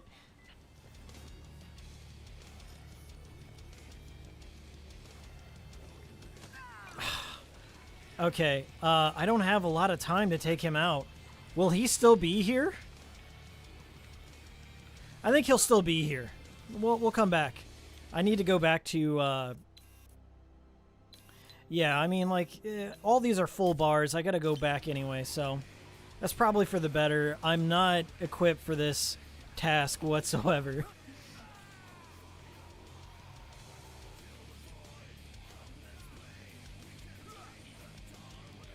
Hopefully I don't get copyright flagged for this song.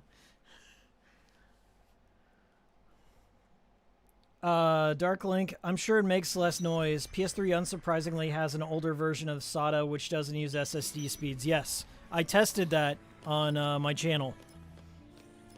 In my PS3 upgrades and games video, I did the tests.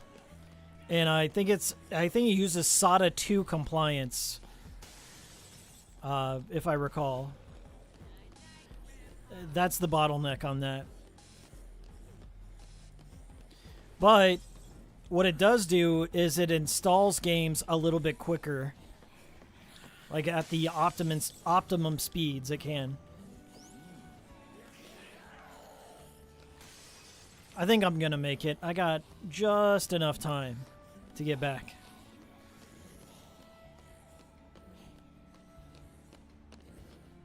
Just enough time. It's gonna be cutting it close, though.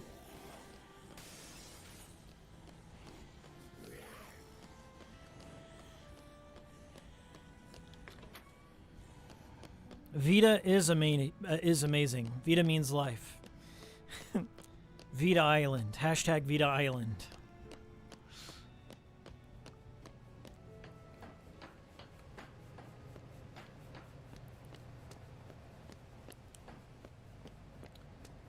You can also, sorry, I'm trying to read through all this chat. What do we got? Whew.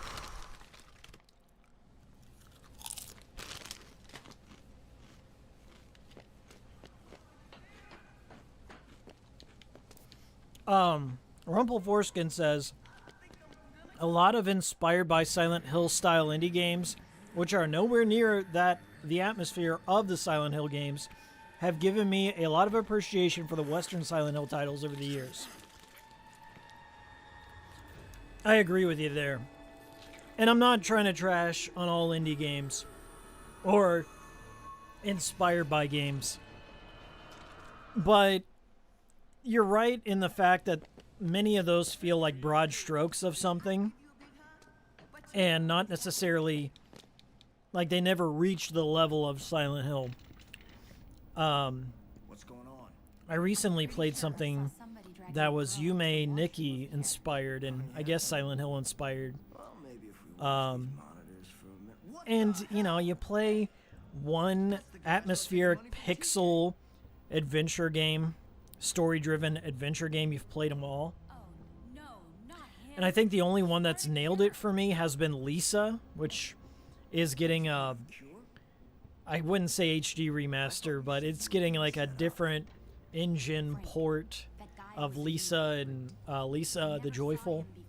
It comes out, it's a free upgrade to anyone who has the game. It comes out in July, which I'm really excited for. TK must have planted this guy in our group to do his dirty work. Anyway, Oh, yeah? that indie game was called Decarnation. Nobody knows about this. And it's a beautiful looking game. Like the pixel art, the sprite work is fantastic. Very Cronenberg and body horror driven. The music's not too bad either, but I was gonna make a video on it, but it's like with games like that that are very story driven, I like to wait for a while before I make a video on them because I think when you make videos where the story is really the central focus and there isn't much, if any, gameplay, you're essentially just robbing people of the experience for themselves. Like, you're just detailing, like, you're making a synopsis of the plot. And as I said, that's the only element besides, I guess, the visuals that the game has to offer. So I feel like I would just be cheating people of experiencing it for themselves. I'm never a fan of just completely recapping all the plot or spoiling everything for people. Like, when I write stuff, I make sure I don't write the ending unless I have something really important to say about it, or it's been out for a long enough time that there's no risk of spoiling people. Like, there's been enough time. But that Decarnation game, it was good, but very, very story-centric. And I just don't know, this is my cynical point of view here, but as like an indie game creator, how you can profit from just making a story-centric game in the modern age when there's so many Let's Players and straight up no commentary Let's Play, full game, full walkthrough, full playthrough. On a game like that, it's just like harder to argue for buying it, right? Like, it's almost like piracy in another way, in another form. Just no commentary Let's Plays, no, all, the full story, all endings, that sort of thing. I'm not against that necessarily, but there's got to be some sort of like defining element. There's got to be some sort of change, but the gameplay all just boils down to the same because it's all predicated on the structure of the story. It's a strange, vicarious time we live in. I think I talk about this a lot in my streams, is that I have this point of view where I feel like many reviewers, many people that have the strongest opinions on games don't actually play them. They've watched them, or they've like read a take on Twitter or something, and that becomes their take. And I feel a lot of that visceral hatred towards Final Fantasy 16 is kind of echoing through that. Like, if you have a PS5, and I'm not sure if it's on PC, I don't think it's on PC just yet, but if you have the means to play it, just give it a chance, I would say. See for yourself and come to your own conclusions. Like, don't... When a lot of people are chirping out the same shit and the same takes all in unison, that's kind of sus to me. Lone Survivor is a great one, Adam, and I feel that's because Lone Survivor is genuinely difficult and enjoyable to play in all aspects. The music, the visuals, and that when Lone Survivor came out, shit. Chuck's gonna mess me up here. When Lone Survivor came out, those retro-inspired pixel indie games were more novel. You didn't see them all the time. Now it's been done to death, unfortunately. But Lone Survivor is a genuinely hard game, especially if you're going for the hidden endings and stuff like that. That's a game with one of those tough ticking clocks. And Jasper Byrne is really cool dude. I've watched some of his streams. He just seems like a very humble guy, makes great music, and he got some unnecessary shit for Super Lone Survivor. Hey, 20 PLN from WL. Thank you so much. Thank you so much, WL. I want Pro Rock Sunboy biopic. It is a schizophrenic guy who has crazy stories, and it's hard to tell which of his stories are true and which are fake. That reminds me of a certain Terry A. Davis. There's kind of a good documentary about Terry Davis down the rabbit hole, but It's kind of tough to make a biopic when your subject's dead.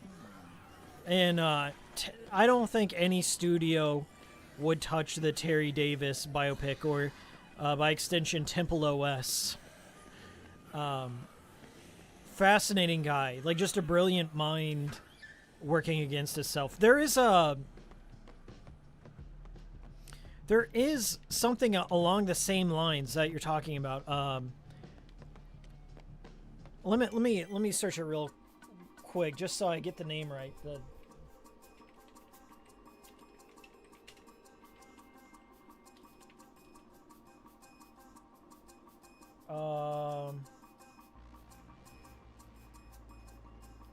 The Devil and Daniel Johnson. The Devil and Daniel Johnson. Okay. So, Daniel Johnson was kind of like a indie folk hero kind of story. Musician that was schizophrenic, but made a lot of phenomenal music and influenced a lot of people. Notably, a lot of people know Daniel Johnson from Kurt Cobain of Nirvana. Wore one of Daniel's shirts with the little frog creature on it. And that's a really, I wouldn't say it's like heartwarming, it's real sad in a lot of places, but The Devil and Daniel Johnson is one I'd recommend to you, WL. It's kind of like there's a lot of archive footage of his old shows, and it shows like how he came up through the music scene, and then like how his mind kind of deteriorated because he started taking a lot of heavy drugs, and he ended up in a mental institution for a bit, and then kind of came out of it and had like a second go at his career. And a lot of the musicians like he influenced helped him out and produced his new music. And unfortunately, he died, I think, like 2 years ago. But that's a really good documentary. High recommendation there. Ben Hillman, if the game is so similar to a movie, how is a streamer performing it? It's not just adjacent to a streaming camera. Yeah. I always felt that. Now, I think that speaks specifically to linear games. Like games like where there's one prescribed ending especially. And I think Decarnation falls into that. I don't know if there's hidden endings I'm not aware of. I didn't look them up, but that's a risk I guess you have to take if you're just going to offer a narrative-driven experience. I'm not huge on those in general. Like, there are a few games that I kind of enjoy in that genre, but they're always like LucasArts point-and-click games like Full Throttle or Monkey Island, Maniac Mansion, that sort of thing.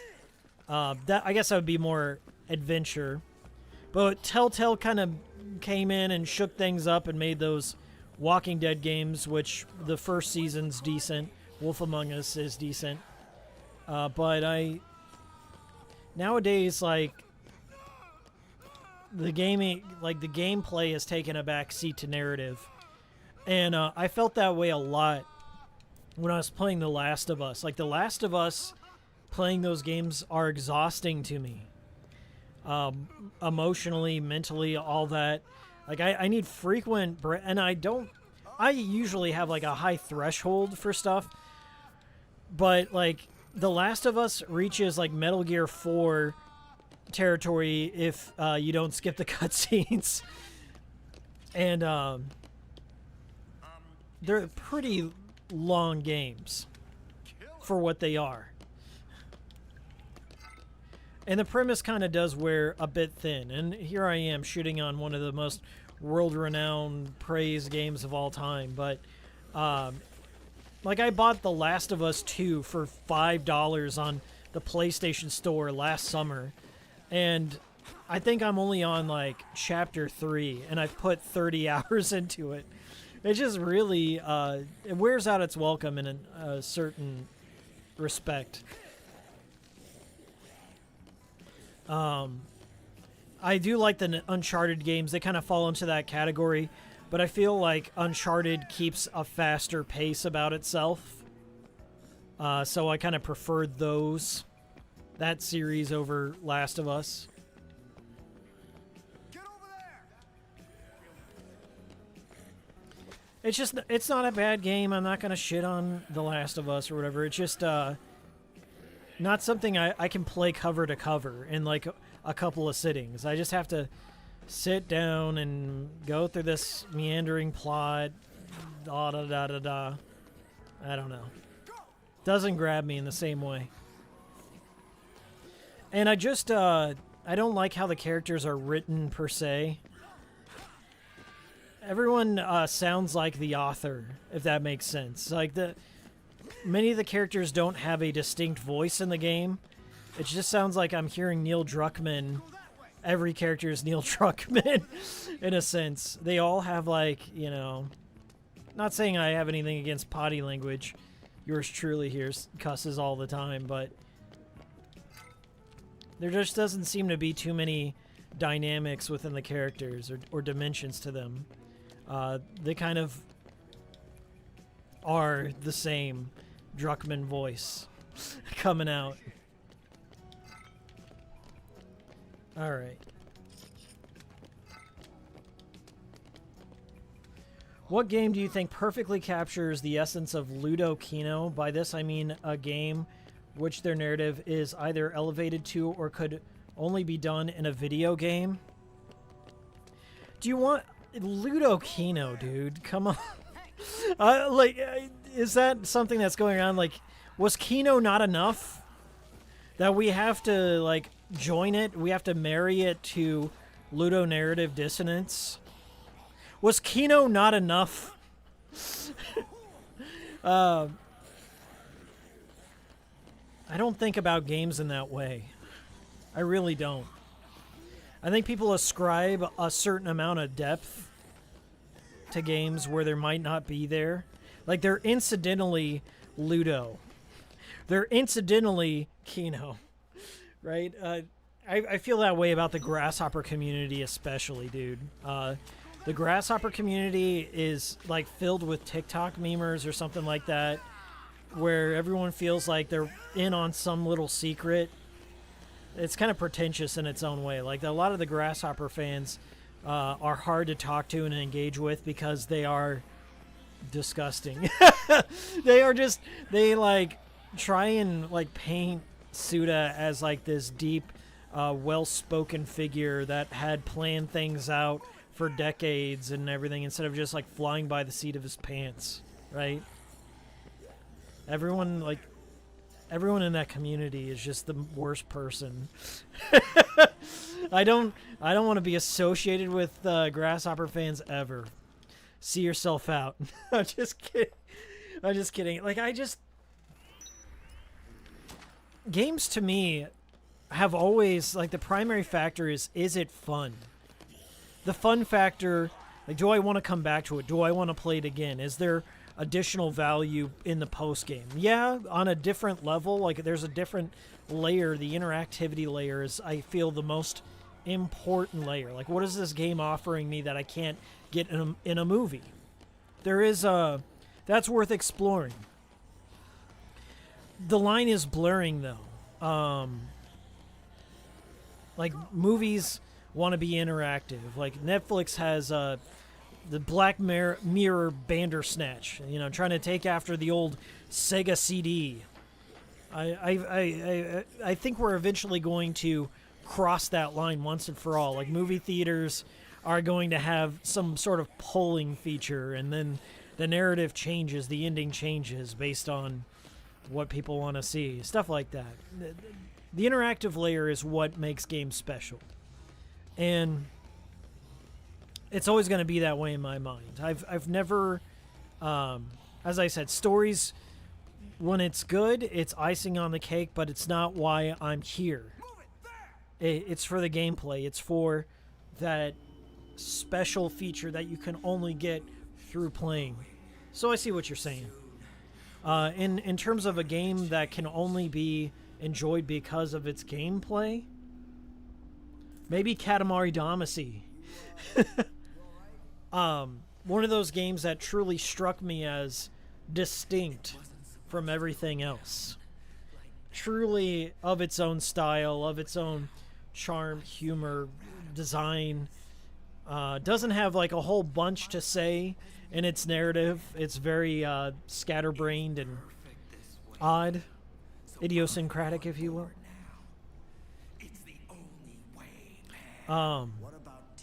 I think a lot of games in the modern era they don't have the soul. They want to tell a story. They want to push some sort of message of the era, or like catapult, like Hideo Kojima. Like somebody, you got a director of a game that wants to make movies. A lot of those, they're not in short supply. And the gameplay falls by the wayside, or it's derivative. Like you can't. A lot of the games out there right now it's like this meets that. It's like this meets that, or it's an homage, It's an homage to Mario Brothers. It's an homage to Silent Hill. And I don't know how you fix that. Originality is hard to come by in any genre. Literature, movies, any artistic medium in general. I don't know how you overcome that. Because you also, to get funding, you have to go with trusted brands. People have to make those elevator pitches to the company saying like, oh yeah, my game is Resident Evil 4 meets The Last of Us. Oh, those are AAA million seller games, of course. Here's the money. It's hard to say how you fix that. I felt during the 2010s, right? Like, oh shit, he got me in one go. I feel like in like 2008 through about like 2012 at least, we'll say. That's just a arbitrary time frame I came up with. There was like a big renaissance of indie developers. There was Indie Game the Movie, Fez, Meat Boy, Braid, all that stuff, and that in itself was kind of like a big revival of the older style of games. Simple gameplay. Maybe one of them was more narrative driven than the others, but people with stories to tell and things to say. And then like ever since that point, there's been like derivatives of. I think like maybe Undertale's the cutoff point. I'm gonna say Undertale's the cutoff point. So from the time of Meat Boy and Fez to about Undertale, it's like where we started like reaching a point of saturation, and everyone just like making, oh, here's my Five Nights at Freddy's clone. Here's my Undertale like story. This will get the furry audience. People aim for audiences rather than new ideas, I think. God damn it. Randolph just died. Let me load that checkpoint. We're gonna save him. We have the power of save states on our side. Stick close. So I think up until like Undertale, like that's done. Like all that retro throwback. So now, after Undertale, the big thing, you'll see this on Steam. Now, your boy Hikiko saw this yesterday. I was looking for a game to stream. And that's always tough. That's like selection, like picking a game that people are familiar with, that are willing to sit and watch you play for a bit, that has enough content, and not a whole ton of reading out loud. Like I can't really play a visual novel. So I'm looking for something action-driven. I'm looking for something that's relatively new and interesting.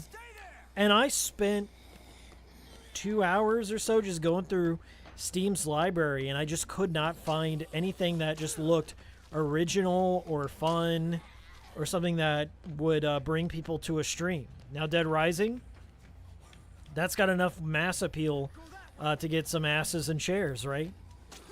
But here's what I was seeing, and this is the big thing. There's a genre of games on Steam right now, like where it's this 90s VHS retro filter, like old, like damaged VHS tape jump scare horror game. There are a million ugly, like, texture warping PlayStation 1 era 3D. You guys know what I'm talking about. Horror-centric games that all have weird and creepy themes. Like this one takes place in a McDonald's and you're fighting an evil Ronald McDonald. You gotta run from him.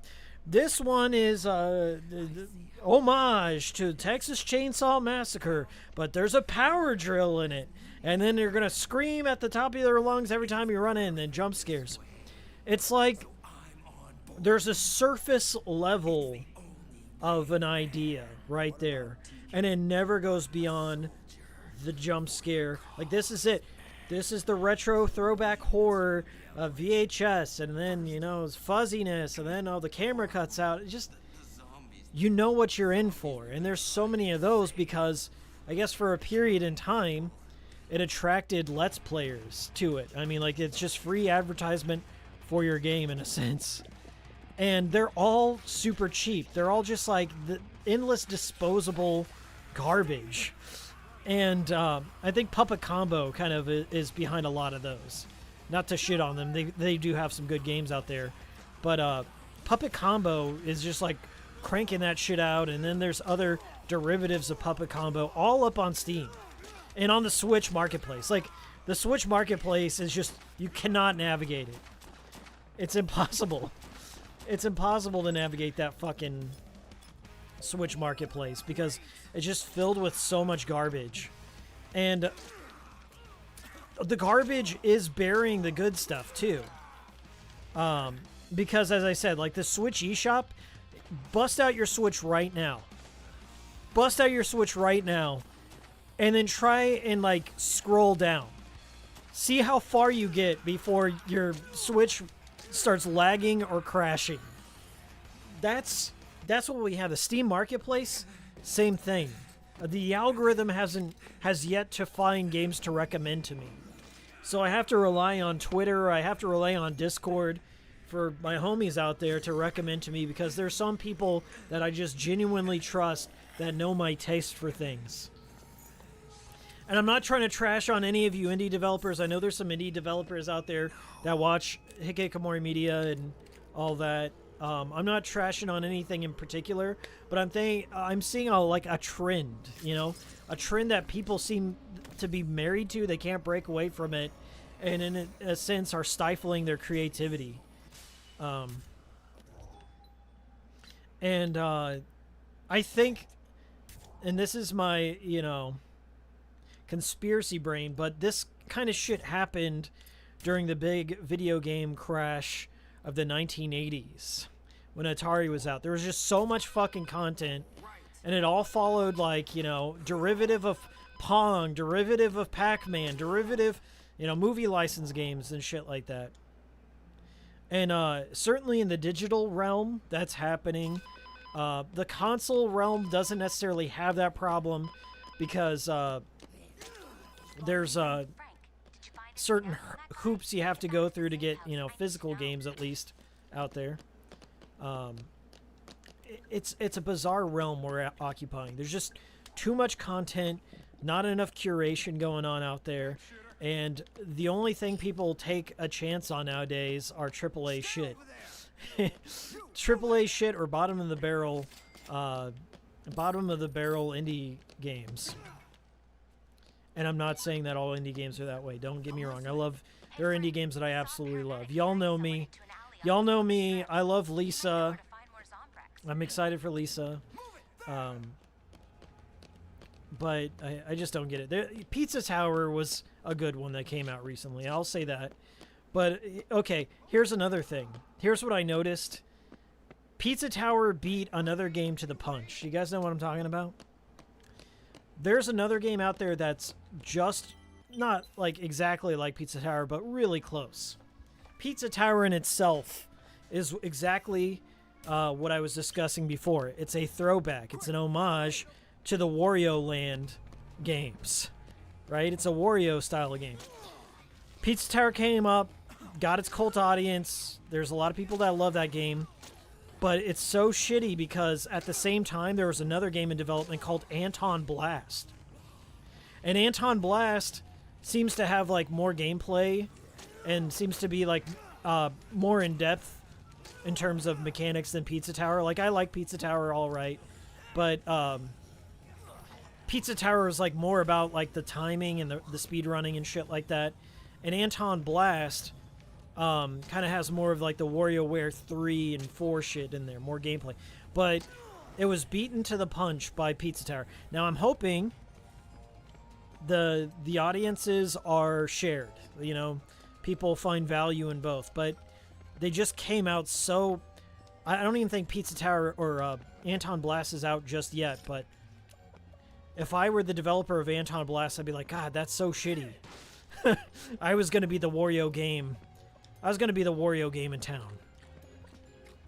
But from what I've been seeing on Twitter, like, they seem to share each other's shit, so maybe there's no sour grapes, but that's where we're at content-wise. It's like there's just so many inspired by games. And when it comes to me, like, I'd just rather go back and play the inspiration. In a lot of cases. I'd rather play the retro game than I would the revival, if you will. Anton Ball came out before Pizza Tower. Yeah, I guess it did. But it's like Mighty Number 9 was one of those kind of things. Oh my God, Randolph. Dude, how did he end up all the way over there? You know, I walk away for a second and he's halfway across the map. He's halfway across the map getting munched on. I just want to dump him off. I'm going to dump him off. We're going to make this, yeah. We're going to make it a high priority to dump off Randolph. He's like one of the worst survivors. Let's get him something to eat first. And, as I said, like, it's a case where a lot of games are derivative or they're stealing the thunder from one another. There's just so much content. And unfinished shit and no physical stuff. Like, it's bleak. It's bleak, folks. Absolutely. And the only way I maintain hope is reaching into the past, playing the old stuff. Trying to remember. I remember it so you don't have to, as a wise man once said. But it's bleak, and I don't know how you solve this. I don't have an answer. I saw a paramedic carrying someone into an alley off the Silver Strip. I feel the same way about almost every social media platform. I feel the same way about YouTube and Twitch. Like, there's now Twitch has Kick to compete with, and like all these audiences are splintered and to all their islands, and it's just a mess out there. It's a real oversaturated mess. Everyone's competing with each other. The internet's shittier than it's ever been in general. I found it funny. One of the funniest things that I've been seeing lately is what's going on with Reddit. Randolph, let's go. Okay. One of the shittiest things that's happening right now is what's going on with Reddit. If you don't know, there's been like this big API change. They're charging like third-party apps to use data from Reddit and all that, charging a ridiculous amount of money, and it's going to break some of the apps. Like, I use Bacon Reader, which is not an official Reddit app because it's not bloated with ads, and it just works. It just works. I've been using it for years, but I think it's going to be fucked over big time because of this API change. But people don't realize that Reddit does this all the time. They make some shitty corporate changes that are very, very unpopular. But it's only whenever they install a new CEO. Like, they did this with a woman. Her name was Ellen Pao. I think some of you are too young to remember Ellen Pao. But Reddit, she was gonna make all these big changes to Reddit, and people hated her. They made like a bunch of you know, shitty memes about her and stuff. It was like Reddit at its most racist, basically. But she was installed to make a bunch of unpopular changes, and then she did, and then they got her out of there. And they're like, oh, they listened. They got rid of Chairman Pow and all this stuff. Well, here's what they're doing the exact same thing again. They told all the moderators on Reddit that wanted to protest this, you know, by going dark and all that. They told them to kick rocks. We're going to open up all the subreddits anyways, and there's nothing you can do about it. And almost none of the moderators held their ground. The protests lasted maybe 2 days. It was fucking pathetic. 2 days is not enough time to make any meaningful change in this fucking culture. And the API is still going to be charged for. Nothing has changed. And they're probably going to fire that CEO and install a new one. And everyone's going to praise Reddit for doing the right thing and not changing anything. And that's usually how that goes. 4chan had a really good list of all the cope. So if you're looking for some good Reddit moderator cope or good Janny cope, you can go on 4chan. They've got all the best salt about the whole situation. But yeah, I think they say there's going to be an exodus. I'll believe it when I see it. You know, people said the same thing about Twitter. They'll talk all their big shit and then claim that it's a hate site and all this other stuff, but still have their account. They're not going to give up their account. People have made block lists for anyone who has a blue check mark. Now it's like, oh, if you got a blue check mark, it's a political statement, it's all this and that. Meanwhile, the saddest part about all this, and this is happening on YouTube as well, people are ignoring, it's pay to play. If you want to stand out in the algorithm, if you want your shit pushed, if you want visibility in general, you got to pay for it, unfortunately. That's the most concerning part, is the only shit that's going to be out there is stuff that's paid for. It's going to be more astroturfed by big corporations than ever before. I've always considered Reddit to be a lost cause in general when it comes to pertinent information about the world. Unless you're like in a really niche subreddit. Like, you know, there's some hobbyist forums within Reddit that are fairly useful, but all the broader stuff like our gaming, our music, all that shit is just unusable. It's been astroturf and infiltrated since time immemorial. So I just haven't found much use out of that place. A lot of people just use Reddit to find their opinions on things.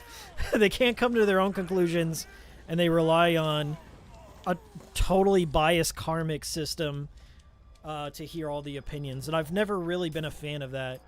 I've always been a fan of treating comments with equal weights. I really don't like how like YouTube comments in general operate a lot like Reddit, like where you'll go into a comments section and, you know, whoever has the funniest meme usually gets upvotes the most.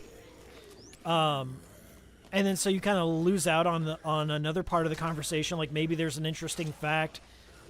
It's not necessarily more valuable because they made a shitty meme. It's probably less valuable, but because it's easily recognizable, that's what gets the upvotes in comment section. So, somebody had described this to me the other day about Reddit. It's like how people talk on there. On 4chan, they refer to this as Reddit spacing, right? Reddit spacing, you can pick out, like in a comment section, or, you know, like on 4chan, who the Redditors are, because they space out all their thoughts like bullet points, essentially. And the way Redditors draft things is like a corporate email. Like they don't want to rock the boat. They want to say the things that they're expected to say about a given topic. You know, they feel like there's an HR manager ready to grade their every word, and it's all on the line. And a lot of online communities have adopted Reddit spacing or have adopted that same mindset, like where people aren't really coming at you with original thought. They're coming at you with what they think they should say about a given topic, if that makes sense. What they're expected to say, without necessarily contributing, you know, a hot take or something. And I'm not saying like just to be edgy or whatever, but offering a different opinion against the hive mind. So, like, you know, I'll see that a lot. As I said, it's on Twitter, it's on YouTube. Like, the whole Reddit system of, like, valuing certain comments, giving them a certain weight or visibility over another has just never been good. Because that shit can be manipulated and used against people or used against narratives. And this could, you know, apply to politics as well. Like, it can be used against the people to give it a more corporate spin on things. Like, as I said, there will be, like, corporate infiltrators and communities that try and, you know, defend the oligarchs in charge and stuff like that. So it feels like when I enter into a community like Reddit, I enter into Twitter or whatever, I have a hard time discerning what the real consensus on a matter is, right? Because everyone thinks that the consensus on a topic is predicated on how much karma or how much likes or engagement you have. But engagement in general is so manipulated in the modern era. Like, as I said with Twitter, to get engagement in some cases, you have to pay. You have to pay for the blue check mark. You have to give in to the system, in a sense. So in a sense, you're not encountering like radical ideas of any kind. You're more often than not encountering bots. If you want to like think about the dead internet theory, like I posted something on my Twitter recently. Like, you can start to pick out like what's AI generated. There's just like this weird uncanniness to how ideas are communicated, and a lot of that is like the dead internet theory. Like, who in this chat is like really a person, who's a bot? You know, what are their intentions? Am I communicating with a real person on the other end? Is another thing you have to consider. It's, as I said, it's a really harrowing thing to exist in the modern era and like not be able to parse what's real. So a big way I cope with that is I don't like put my head in a hole, but I try not to like get mad. It's really easy to I don't know, fall into nihilism, and I try and like impart that upon my viewers, because like it's just easy to be cynical about everything. It's easy to be nihilist. It's easiest to have a shitty take trashing on things, right, and saying that there's no hope. It's a lot harder to try and find a silver lining in a shitty situation. And I try and look for the silver lining. Oh, God damn it, Randolph. This is the... Okay, if I can't save Randolph this time, I'm just going to leave him behind. Randolph, this is your last life. Otherwise, I'm moving beyond. Fred Savage, nice comfy Sunday cool stream. Glad you enjoy it. Thanks. Thanks for showing up, as always. The Fred Savage of Wonder Years and what else? The Wizard fame. He was in those two things. And I guess The Princess Bride, he's in that for a little bit. Stay there. Adam Furnace says, I only used Reddit once for solutions to my PS4 Pro sounding like a jet, and the best advice I saw was to wear earphones. That's the best advice. Just ignore the problem. Step one, ignore the problem. Don't try and fix it. Oh my God. Adam, I can actually give you useful advice on that, okay? The PS4 Pro is easy to open up. You have to pull on the plastic, but it kind of lifts up like a lid. I don't even think it's secured in there with screws, if I recall correctly. So you can pop it up, clean out the fans with some air duster, and you know, keep it in a cool environment, yada yada yada. Worst case scenario, you may have to replace the thermal paint. But I don't think they use liquid metal on it. The PS5 uses a liquid metal, so you can't replace the thermal on that easily. But I think the PS4 still uses thermal paint. I'll have to double check. God. All right, so priority Randolph. I'm not going to lose him this time. I'm going to go in each room, look for the food, feed Randolph, and hopefully get back to base before he dies again. No, he's dying again. Randolph, it's over. This is so sad. I've really given it a good shot on this one. The gems are a decent weapon, though.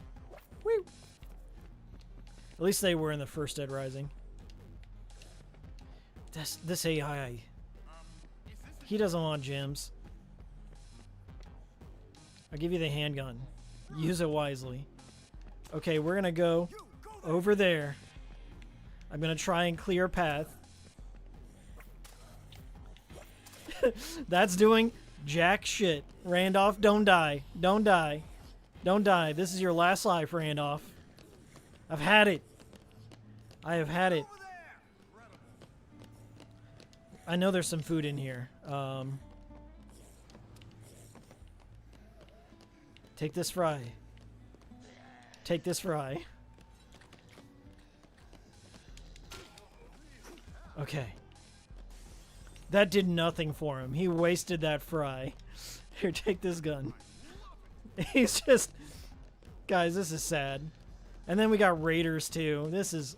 It's all over for Randolph.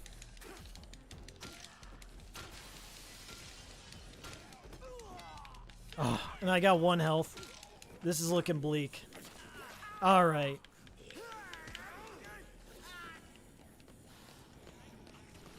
Okay, okay. That place might have some food. We're gonna hope Randolph makes his way there safely. No! No! No! Don't stand still! Keep going! Randolph, no! This is so... Alright, we're leaving him behind. He's dead meat. That is unforgivable. I don't care if he dies. He will not survive Master Chief Snake. He will not survive. He is not worth saving. Okay, so we got a paramedic. And then we've got Two's Company. I guess we'll just go to something close by. Regardless, like, Frank has no health, so I gotta buy these expensive potato chips. I don't care what happens to Randolph. If he dies, he dies. Randolph is too far away. He's gonna get torn up by Chuck in here. I just know it. Rip. Bianca Violin, I don't blame you if you missed Off the Record. It just came and went. I think it's beloved in the Dead Rising community. Some have argued that this is the last good Dead Rising game.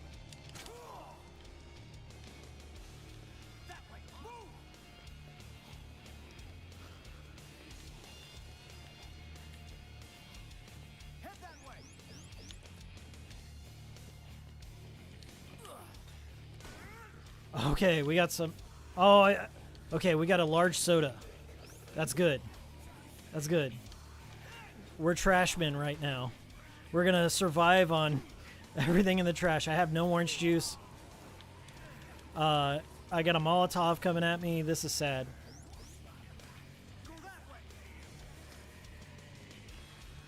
Randolph, it's all on you, buddy. Help is not coming.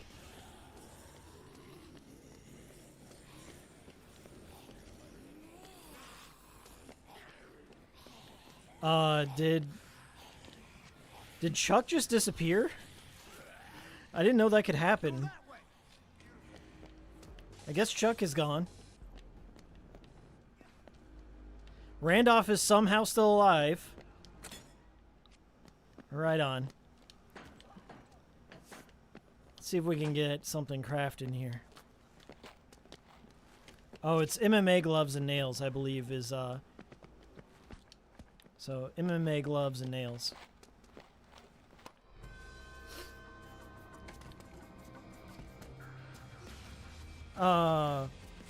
Adam says, I've opened up the PS4 once to clear the dust of the fan, but it didn't look that bad, so I think I have to do the thermal paste thing. Look into that, I think, Tronics Fix on YouTube is a good, I learned how to open my, PS5 from that. Like it. When I made that video, I watched, Who's Tim Dugan?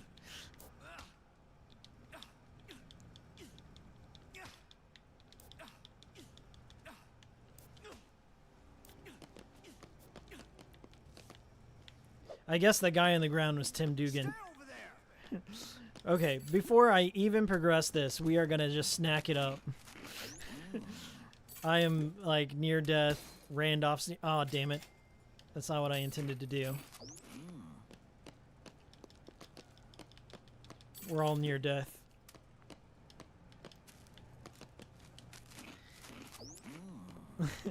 Big Frog. I don't think I can ever deal with the Survivor AI in these games, especially in 1. It's something you just get used to. Like, it's not good.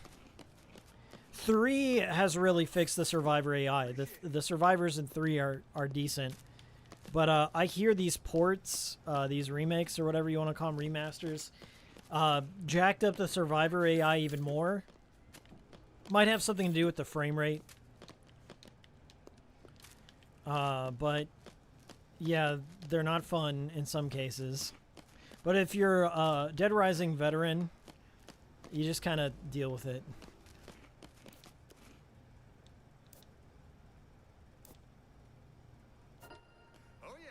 So we got Sven. I'm gonna give Sven the gun. He looks like he knows how to handle himself. Just a guess. Hey, keep up. Alright. See if there's a shortcut or something. I'm gonna look for some orange juice. Just bricks. Bricks again. Where is this? Oh, we're up on the rooftop.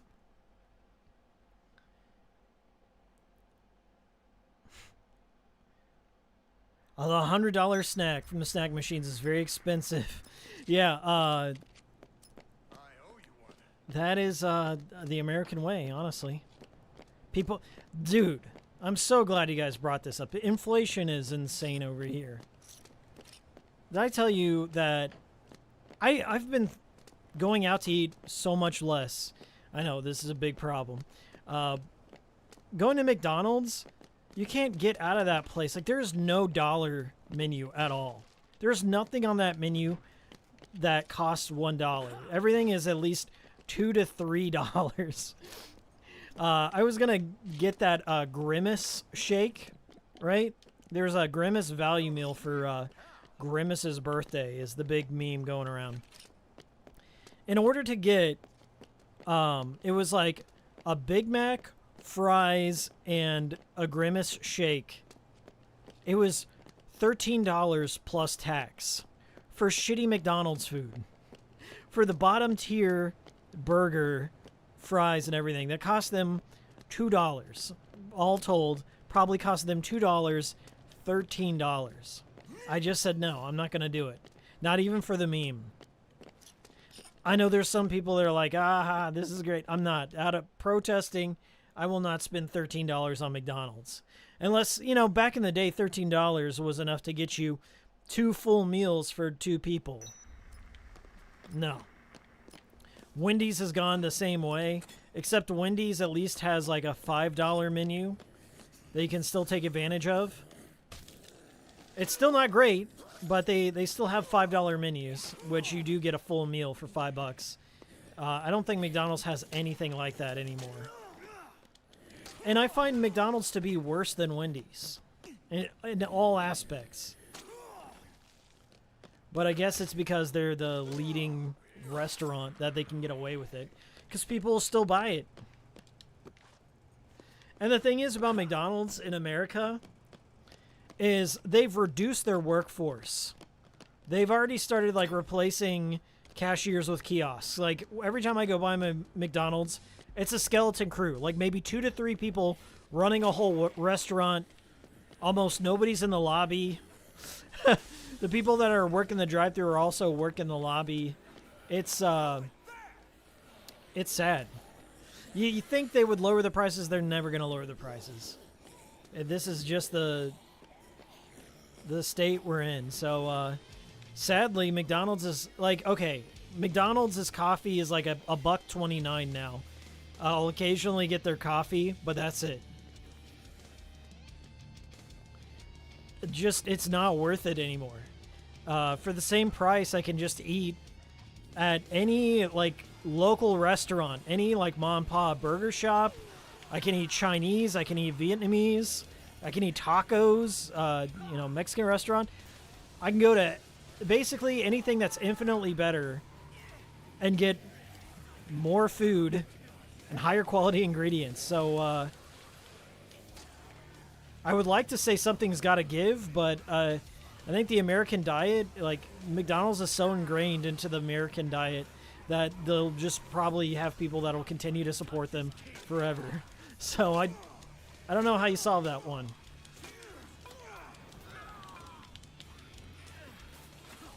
Okay, I can't fight Chuck. I had him up against the ropes, but I don't think I have any healing items. Maybe I have that whiskey.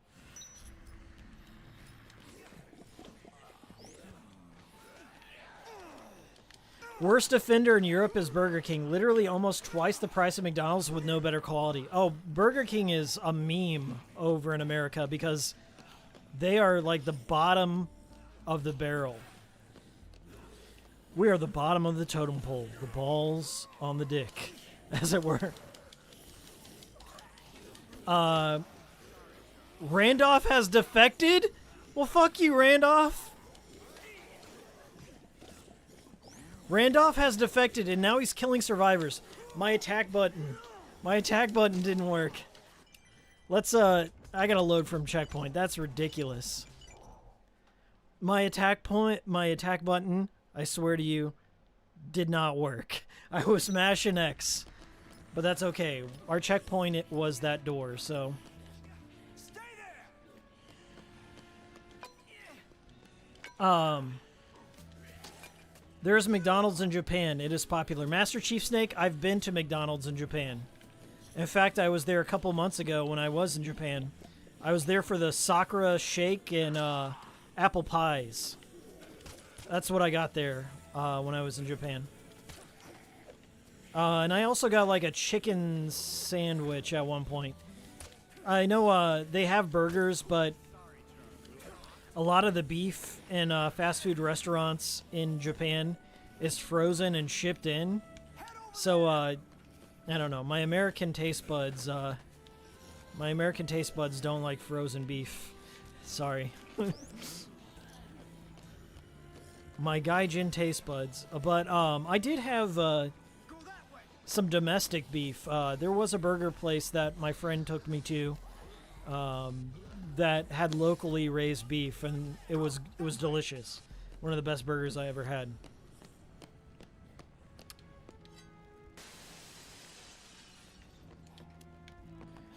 Fair says, I got the Grimace meal by accident when my Uber Eats lady mixed up my order with another a few nights ago. The Grimace shake is supposed to be blueberry, even though it's purple. Blueberries are purple, though. Try and mix some blueberries in your yogurt and tell me that doesn't look purple. I guess they could have gone with blackberry. Oh my god. I'm having a DSP moment here. I'm just not equipped for the task at hand. And they stole my crowbar. You son of a gun. Alright. They're throwing Molotovs? Cut me some slack. Damn. I'm just gonna have them keep on moving, guys. Just keep on moving. Rolling stone and all that.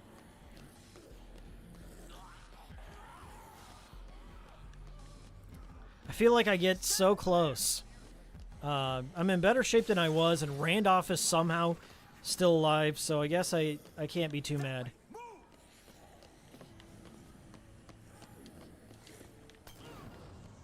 Oh my god. Sven died! Fucking Sven got Molotoved, and now all I got is this stupid guy. Miserable. And Randolph's getting killed. This is awful. Okay, so the good thing is about Dead Rising is whenever you say you're just doing real shitty, you're playing through the game, you're not having any luck, you're dying all the time, Frank's super slow, it's not strong. It has a New Game Plus built into it. And this was inspired by Breath of Fire, Dragon Quarter. Nobody's going to make that connection but your boy Hikiko. Follow me on this one. This is a long one. Breath of Fire Dragon Quarter came out in like 2002 or 3. It was known as Breath of Fire 5 in Japan. Dragon Quarter over here.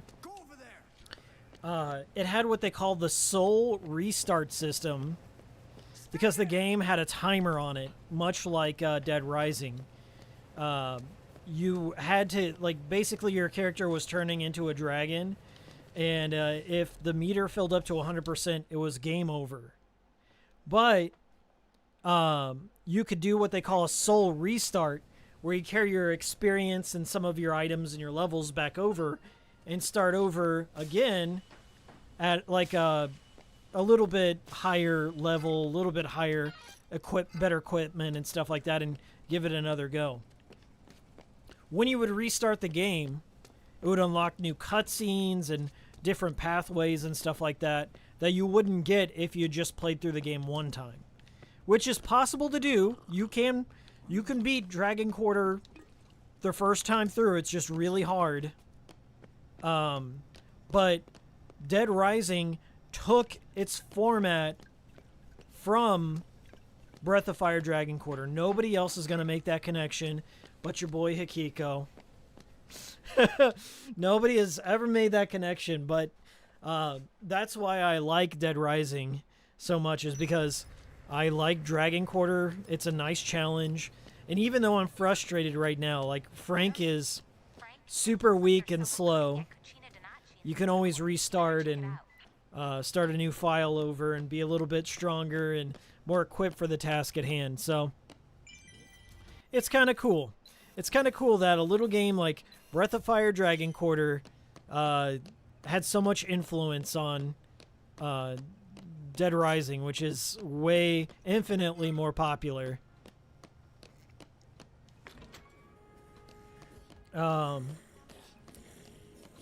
Yes, there are Mega Man references, but I would say, like, structure-wise, progression-wise, Dead Rising was inspired by Breath of Fire Dragon Quarter, hands down.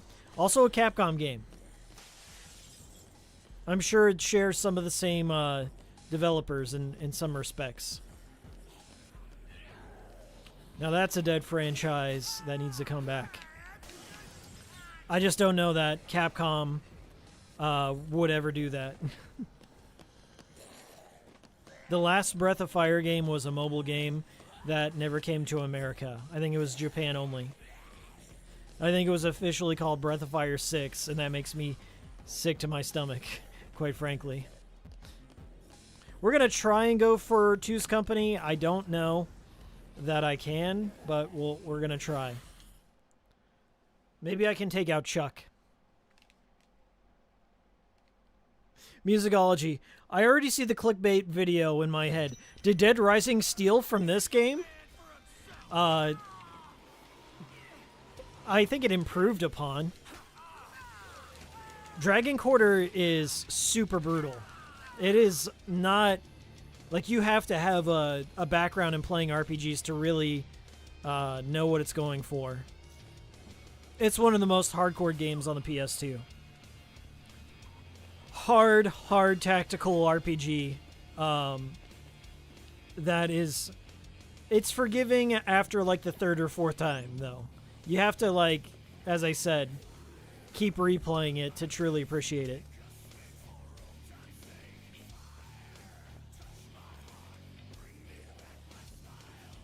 Frank is so slow. I don't know if I'm going to make it to that survivor in time. Like, we are at a sliver. At a sliver here. And Chuck's not helping. We're going to try. Aiko says, Happy Father's Day to whoever is a father and to those who don't. That your fathers are all right and have their celebration of full of love, wholesomeness, and peace. Blessings. That is so nice. Thank you for that blessing upon fathers. Well, I know there's a couple of daddy-os that watch the cool stream. So shout out to all them dads. Them dads always get dumped on.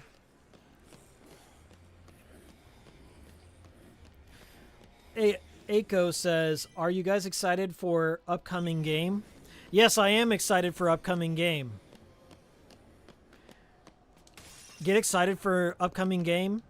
Get excited for next products. Always. Dragon's Dogma 2, baby. Yeah, Dragon's Dogma, the first one, is $5 up on the Nintendo Switch. And it plays decently on there. For $5, it sure does. Check it out.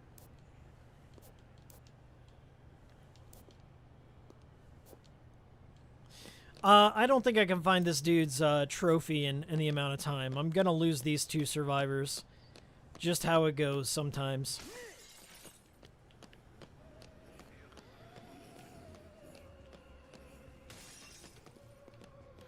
Yeah, we're just gonna lose them. Tastes like chicken.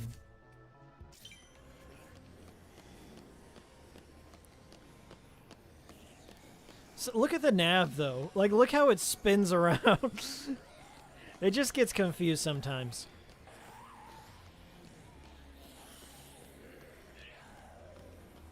I don't know about you guys, but I want to have games with anime or cartoon aesthetic from Capcom again. Remember the art from Marvel vs. Capcom 2 or Marvel vs. SNK? Yeah. I'm hard-pressed to think of the last anime Capcom game. It must have been a fighting game. I mean, Street Fighter if you count that. Okay, where am I? I'm down here, so I just gotta go... I gotta go all the way north. Breath of Fire was a good anime Capcom game.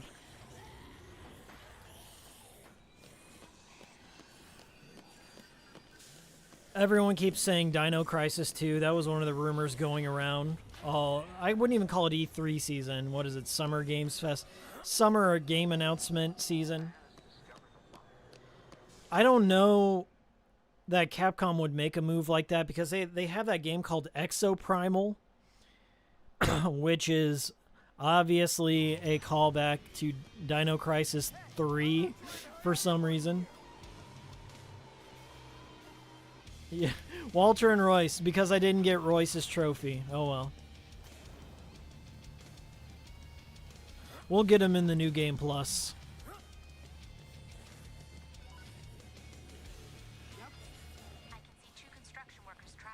They're loading me up with survivors, though.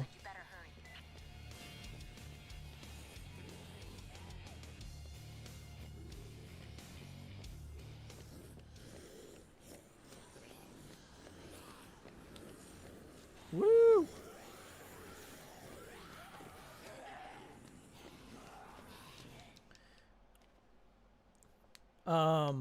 Project Cross Zone. Yeah. Are they making a third one of those? That's a name I haven't heard in a while. The 3DS has so many games that I think time has forgotten about. I'd like to do a video on the 3DS sometime, but it would be a nightmare. Like, those capture cards are so expensive. It's ridiculous. But I know somebody who has offered me time and again a capture card, so maybe I might hit them up if I ever do a video on the 3DS. It's just the DS in general. It's like why I haven't made a DS video yet is it's so painful to capture for because there's so many different screen orientations. I'd probably just do it through the emulator. There's screen orientations. The DS has a lot of features too, like you have to close the lid in certain games or blow on it or whatever. And there's also the touchscreen component. When I'm playing DS, I gotta have that stylus. So when I've reviewed DS games in the past, I played them on my Wii U.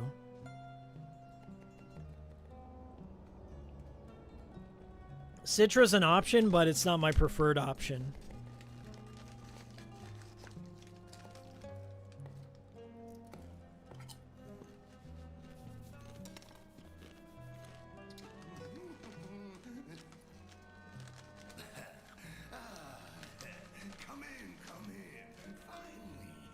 His voice actor's Cat from Cat Dog. They call me the king of cuisine. I've been expecting you. What? Well, you're a little bit late. Should I eat these chips like Frank? Finally made it. Should I just go, oh. It's true what they say. Tastes like chicken. Wait.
Come on. Come.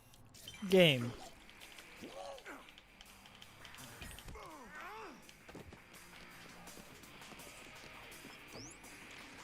Ah, he's so annoying.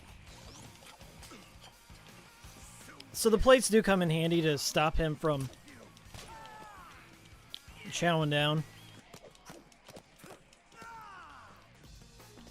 Who's there?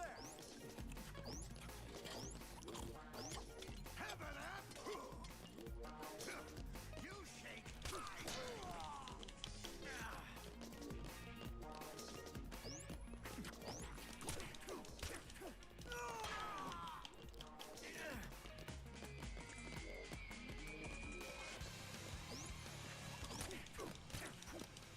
Can I destroy those roaster pans over there? Is that a thing I can do? Can I stop him from just, like, running over to those?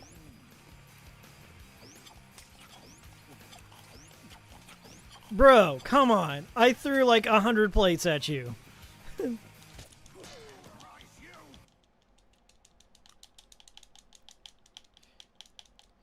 the sound just cut out entirely?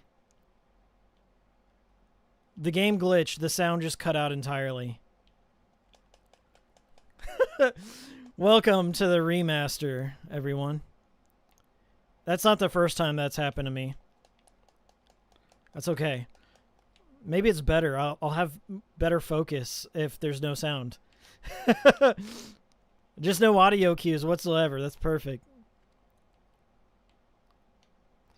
All right. Let's restart the checkpoint and see if the sound comes back.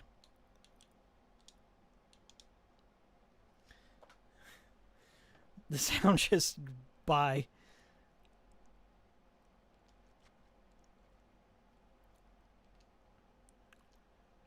Let's see if the game crashed. That's not looking good. The loading time should not be this long. It's on an SSD. It's on an NVMe drive built into the Series X. This is the remaster for you. A lot of love and dedication was put into this. I'm getting all the tooltips. They're loading the tooltips. They're not loading the boss fight. We're going to give it another minute. I'll read some chat. See you later, Ray Cortex. I used boxing gloves plus knife and brought a gun to make him stop eating. Oh, that's probably not a bad idea. Ferris says, hey, Miles, do you like trip-hop at all? Music artists like Massive Attack, Portishead, Early Gorillaz, and Bjork. I like Portishead. I'm going to have to... Game crash. God damn it. It's okay. I'll reload it. I like Portishead. I had their self-titled album. I had Dummy. I listened to Portishead a lot in high school because my pretentious ass was into Akira Yamaoka back then. I call him Akira Yamaoka, okay? I've learned it to say it. I don't just call him Akira. You know, there's some people over there that call him Akira, but I call him Akira. Like the anime. I've listened... Oh my god, all the way back here with Randolph? Jesus. Whatever.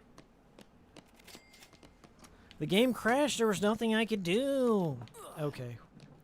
I'm not too pissed. I'll try and get to that chef one more time, and that'll be kind of our goal for the stream, is getting to the chef. With or without Randolph, I don't care. Let's just make sure. Jeez, that is so far back. There was not another checkpoint between that time. Really? I like Early Gorillaz a lot too. I wouldn't necessarily consider them trip-hop. Massive Attack I've listened to a little bit of. I can't really think on the spot of other trip-hop artists I've listened to. I did listen to a lot of Bjork. I don't like all of her songs. Like, some of it can be very Icelandic. This is the best way I can put it. I actually like Bjork's work with the sugar cubes more than I do solo stuff, but that's just a personal preference. I know she's got a big fan base. I also like her in the movie Dancer in the Dark. Recommended, for sure. What else? Yeah, I think that's a Lars von Trier movie, too. I wouldn't recommend all of Lars von Trier's films, but Dancer in the Dark is one I can recommend to anyone. Out of, like, Bjork's songs, there's two I like, Venus as a Boy, and I think it's called Hunter. The one that she wrote about the stalker, that was pretty good. I'm actually more into the Bjork stalker than I am Bjork. What does that say about me? That whole situation's fucked.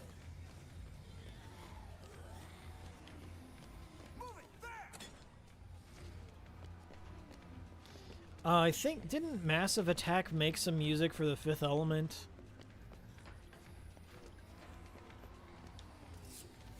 Something like that.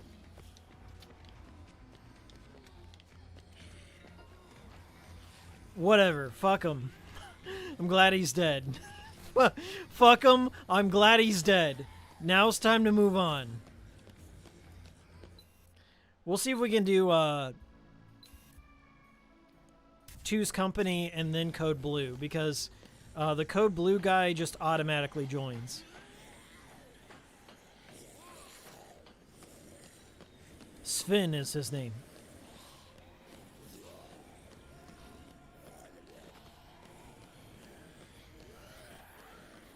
Oh yeah, Bjork's little video on her television. That's cute.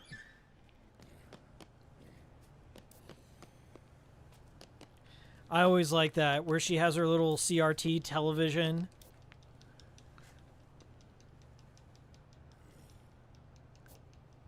Gotta go with some relatives and then playing with a friend. Have fun. See you later, Aiko.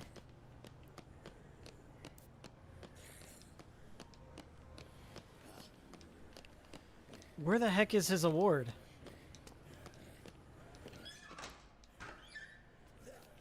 I gotta let him finish his dialogue.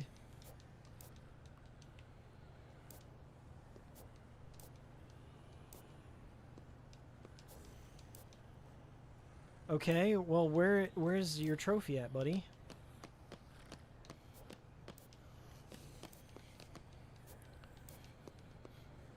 Okay, that's a David King joke right there.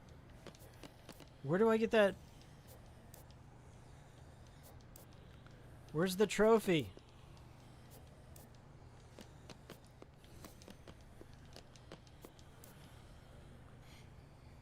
Okay, well, I gotta find that trophy.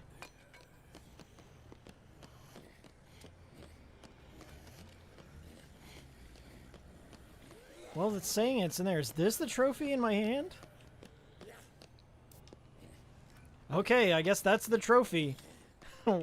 What a great quest this has been.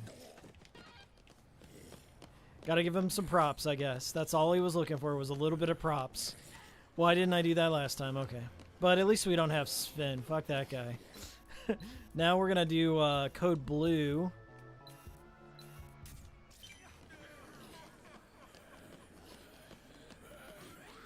Hey, I'm waiting on you. Hurry, this way. This way. Move it. Hoof it. So we'll have at least 3 people on my team. Follow me.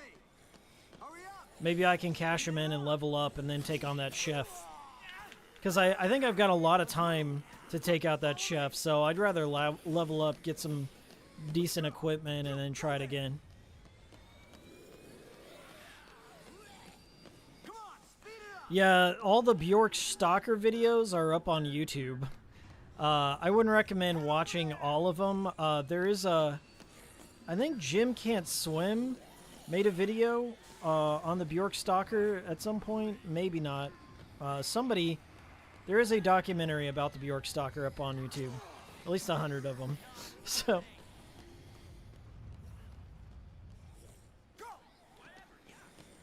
It was very disturbing. So we just need to go this way and around. Hurry, this way. Love the AI. It's working out. Okay, so it's up and around. Stay here. Didn't you have a friend? Did his friend just bail? Maybe I just didn't click on his friend. Here's what we're gonna do. That way. Move. I'm gonna leave him in here and then go back and look for his friend. Jeez Louise. Alright, he's safe.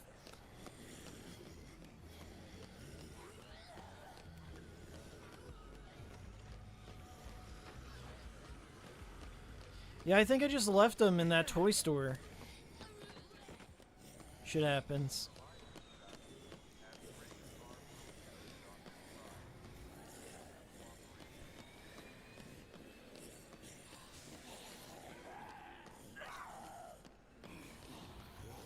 Alright, alright. Where was that store?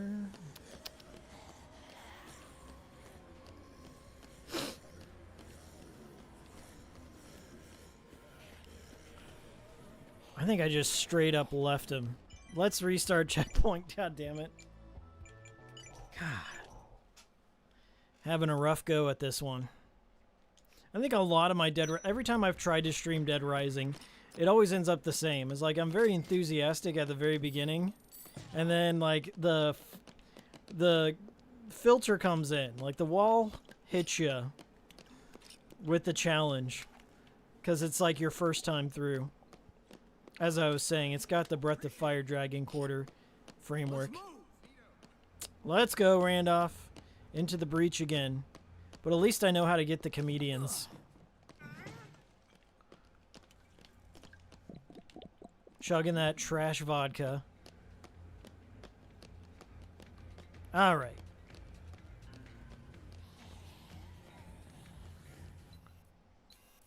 So we're gonna get them.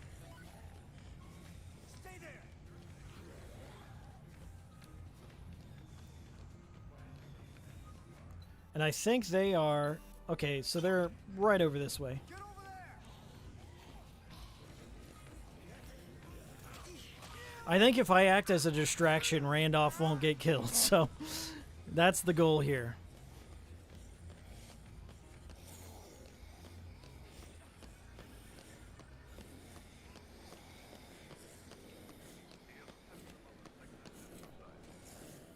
Regret level 1 to 10. I regret none of this.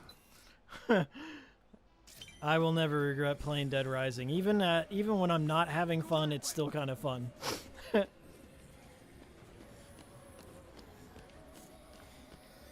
I've had some miserable games of Dead Rising go south even earlier than this. And at the end of the day, at least I'm not playing Dead Rising 4. So, there's something to be said there.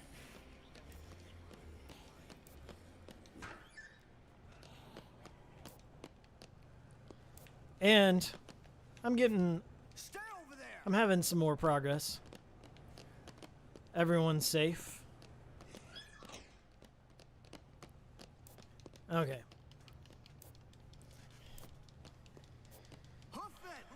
Now I'm gonna dump these guys off. I don't know if I'll go for Sven the paramedic. We'll see if I can swing that. Come on. If I can dump off Randolph, fine. But I'm not gonna shed any tears if he dies.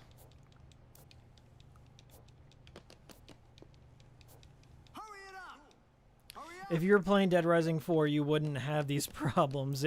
Well, I would say probably the Survivor AI would be better, but that's not a high bar, per se.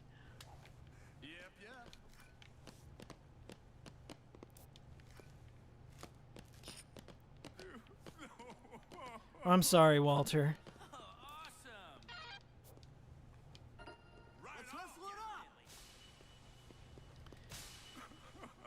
Alright, so we leveled up. Got a new skill move. Take this bat, please. Take this. He'll take the newspaper. Fine. That's fine. Okay. New game plan. The code blue is up north. Keep up.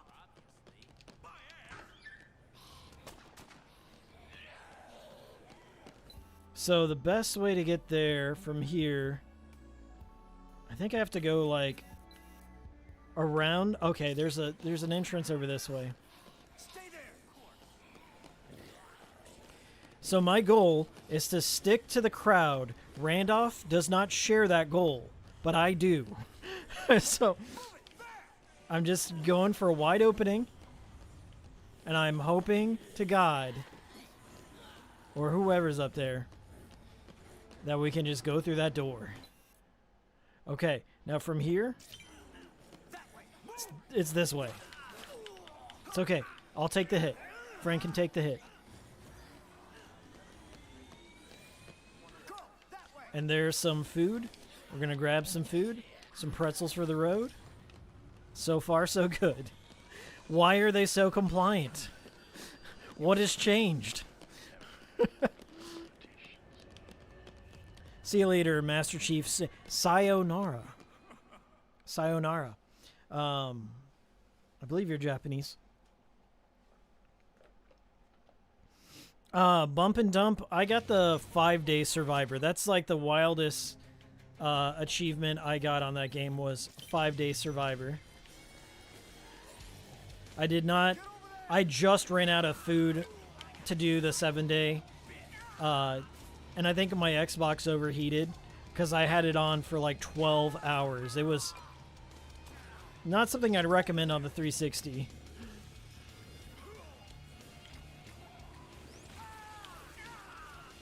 That's alright, I'll be the bait for Chuck here.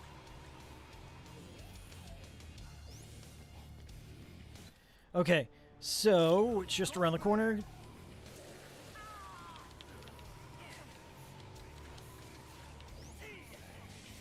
Guys, what the fuck are you doing, Randolph?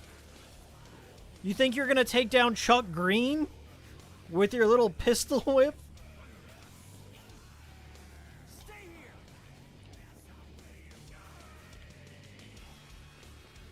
Walter, no. Walter, no. Okay. We're going for Sven. We gotta help out Sven. Think about Sven. We can regroup this way. This way, this way. Everyone. Oh, perfect. Okay.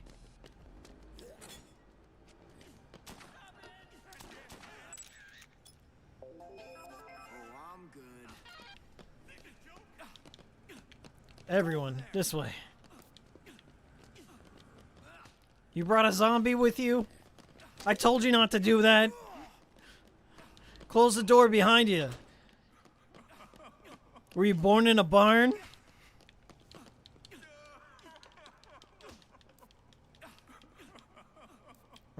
Randolph, it's about sending a message. That's right.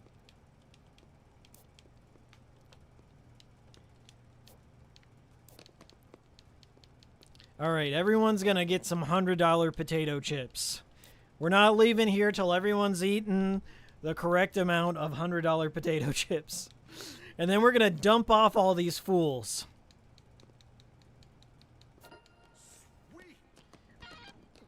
I'm not giving up. We're gonna end this cool stream on a redemption arc. Randolph, take your dumbass chips.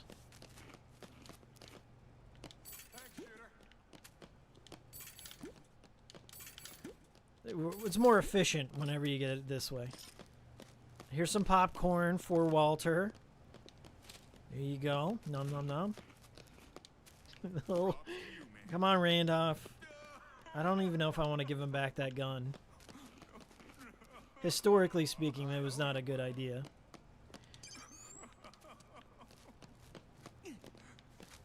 Okay, come on. There you go. Walter needs a weapon.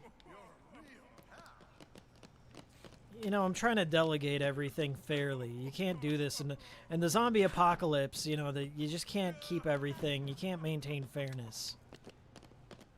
All right, Walter, would you like this gun? Would that make you feel better? Oh, yeah. It helps just a little. Just a little. All right, Randolph, here you go. Here's your gun back. Royce, you go with the statue. Sven, you look nice Bane posing here. Bane? Tell me about Bane. Why does he wear the mask? Fucking Bane posting Sven. We got a brick. Hey, what's up, Smeem boy? Good to see ya. We're trying to, you know, babysit the Dead Rising AI, as you know. As you're well aware, it's functional, and they always listen when you're talking. All right, I got a group. Sven needs something in his hand, so hopefully, maybe he'll take one of these bats. I got a couple bats. Nope, survivors. Take this rolled up newspaper. At least you got something. All right. There's a gun. We'll give that to Sven. Sven, you know how to use one of these things? Yeah, just point and shoot. You're right. Okay, everyone's all strapped. Ready to go. We got Chuck Green out there on his motocross bike. Dual chainsaws.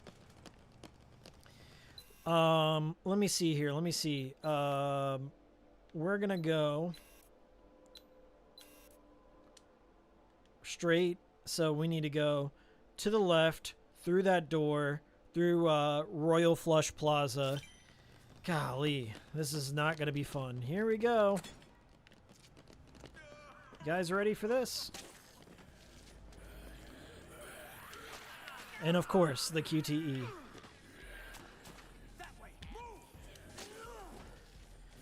The thing is about Dead Rising Survivor AI is you always have to keep them moving. Idle hands. Oh my. What did they steal? Everything important, of course.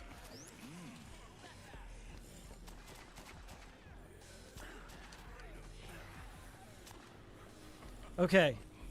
Regroup. Regroup. Grab that hot dog. Grab that soda. I'm going to be Frank the Tank here. Now, the Frank the Tank strategy goes something like this.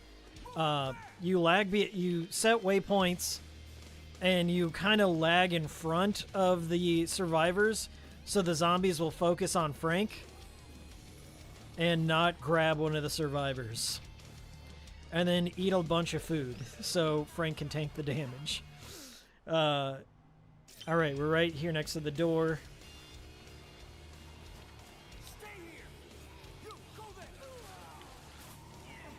That's okay. It's okay.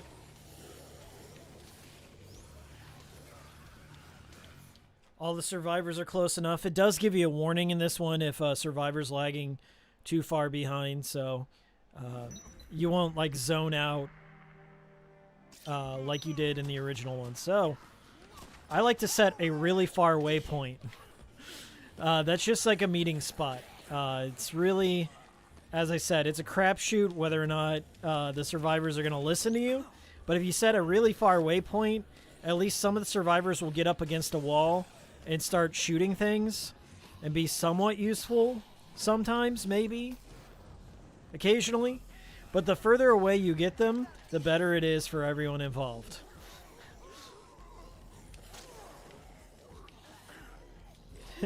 Just get them out of the way and then figure it out from there.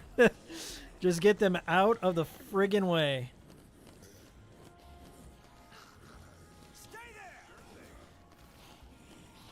All right. And now we're grouping them in here. We're going to dunk these. We're dunking all of them. We're going to cash in the experience points. So we're almost there. Just around the corner, down the hall. Okay. Everyone's in good health. Randolph may make it.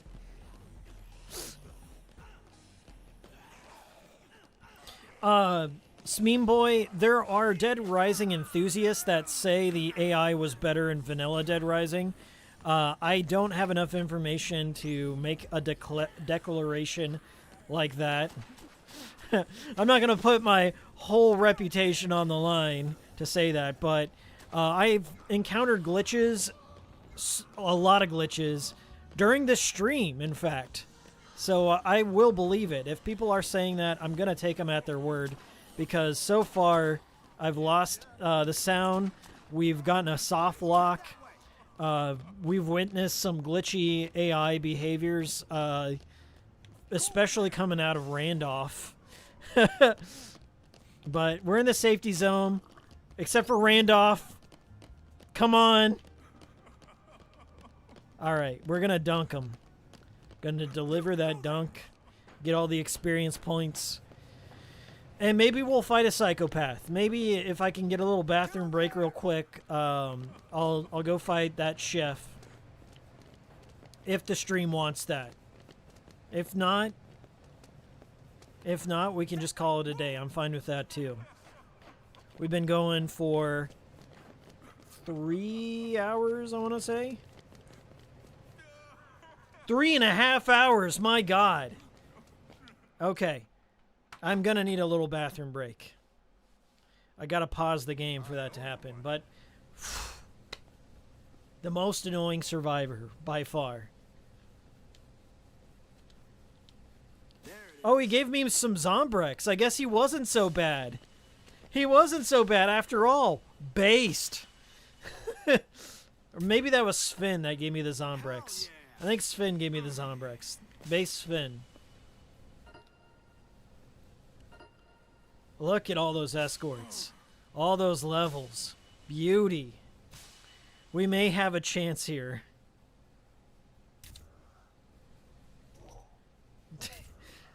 It was worth it. It was worth it. Alright. Little bathroom break. We'll fight the chef.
Okay, I'm back. Reminder, leave a like. That popped up too. We're going to prepare for this fight, so I don't go in completely out of my element. So orange juice is good to have in any scenario. And in real life. I wish I had some right now. I would chug it on stream for you. Maybe we'll get an X. If I could get a long-range weapon besides the plates, I would really appreciate that. Oh, we can do a safety save. How about we do that before the game freezes again? The last time, if you're just joining us, the last time I tried to fight the chef, the sound cut out. And then I wasn't doing too well, and then I loaded the checkpoint, and the checkpoint was way far away. But ultimately, I think it worked out for the better, because I got to dunk all those survivors and get the experience points. So I'm a lot stronger this time around going into the fight, so wasn't all bad. I did not want to engage that case. But that's just what happened. Alright, I was just looking for orange juice. I don't care about your problems. I'm here for the juice. Yeah, Sven, I guess, had the Zombrex. Pick up the assault gun on the roof and the elevator. There's an assault rifle. If there's one down here, let me know. I definitely need that. Right now, my goal is to get some healing items. Get rid of this newspaper for sure.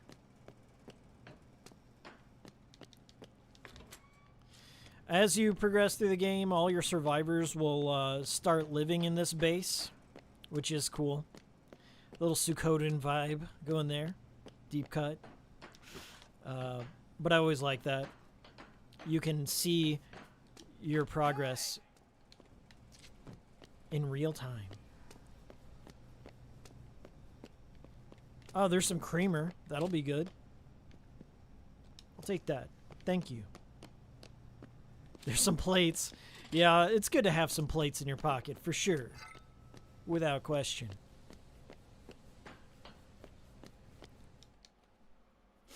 Elevator at the safe house? Oh, okay. Well, then let me go back and see if I... Let me see if I can find it.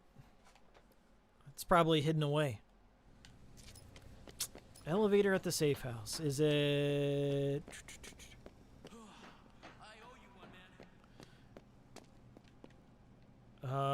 That's not an elevator. I think that's just a hatch.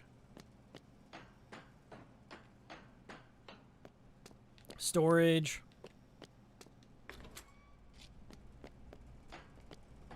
Hey, Bill.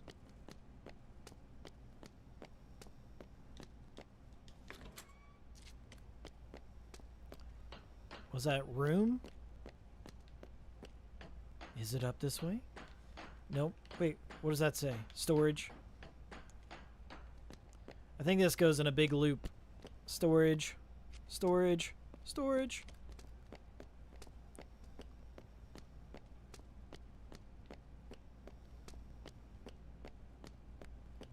Let me check the map here.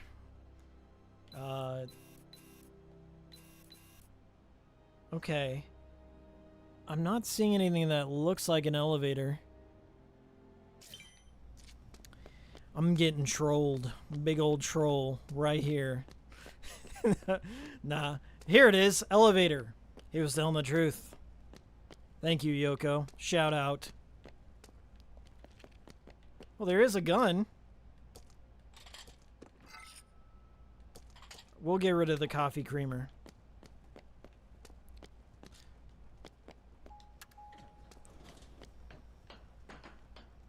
Okay, cool. That works. Garden back. I'm sure they'll do a Dead Rising remake. I'm sure of it. It's a matter of time. Like, Capcom has been really good about the remakes, though. Like, generally speaking, they have higher quality than average remakes. But I don't necessarily know who I would trust with Dead Rising because the Canadians got it wrong. Here it is. Sweet. Thank you. Big shout out to Yoko. One of the best characters in Air, guys. God bless the ring. Okay. We're gonna go, we're gonna miss somebody, but... Can I make it there? I mean, we'll try. We'll try our best, but I think I dawdled too much.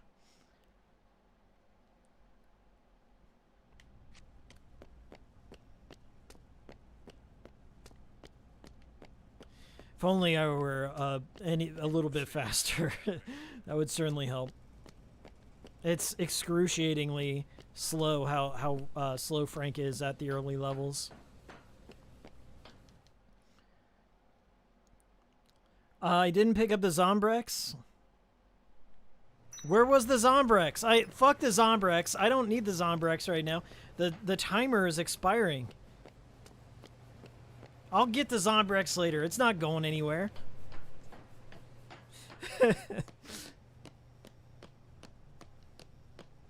Dead Rising needs a Japanese dead dev team. A dead dev team, yes.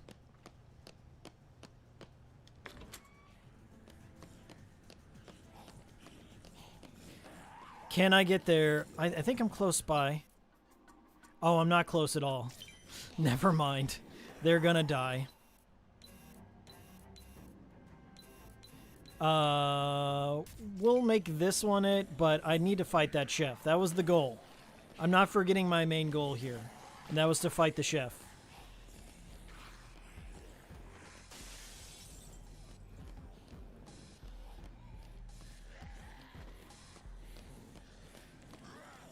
Alright, I don't know who I would hire to do Dead Rising. Probably, I'm sure Capcom has a team full of younger people with bright ideas that they could hire to do this, but I don't think any Western dev could handle this.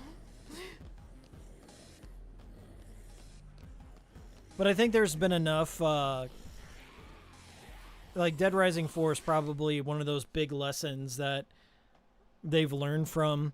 They know that the remake lines are selling like hotcakes. All the Resident Evils have sold millions and have been critically received well. So I have a feeling that it's just a matter of time, and Dead Rising does make sense for a reboot. I was kind of hoping, like, there was rumors during the Summer Game Fest that Microsoft was going to announce at their Xbox conference Dead Rising, but Starfield has pretty much overshadowed everything and will continue to do so for a very long time. I was hoping that Microsoft would pull out some heavy hitters. I guess Starfield's the biggest thing that they got going on. That was only just a couple weeks ago, and I've completely forgotten what they showed off. There was a Fable. They showed off a Fable, but it was pre-rendered stuff from what I remember. What else did they announce? There was no new Banjo, no new Battletoads. That Perfect Dark game that they announced a couple years ago. What's going on with that? I don't know. No Conquer. I think the biggest thing that they have going on is just, once again, it's coming to Game Pass. It's coming to Game Pass. That's the big thing. And I canceled my Game Pass. Man of my word. I'm a man of my word. I canceled mine when they started messing around with emulators. Maybe I might get it again when Starfield comes out. Starfield's going to be one of those games that when you buy the disc, nothing is going to be on there. Guaranteed. It's going to be a stub, 20 kilobytes on that disc. And it just directs you to the server. Enables telemetry, and then you have to download 200 gigs or whatever ridiculous thing.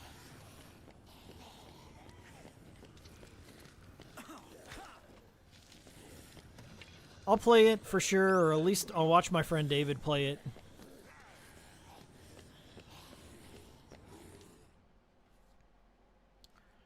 Atlus's new game, Metaphor Re-Fantasio. I'm sure that's going to sell well with a name like that.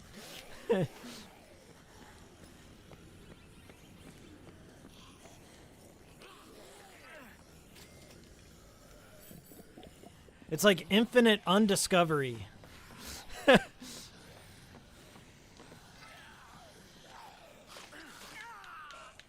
What happened to the lost art of just having one word for your title? Or one to two. Having to make up words. Like, aren't there enough words that you can string together? Like, Ludokino. What? Why didn't they just name it Ludokino?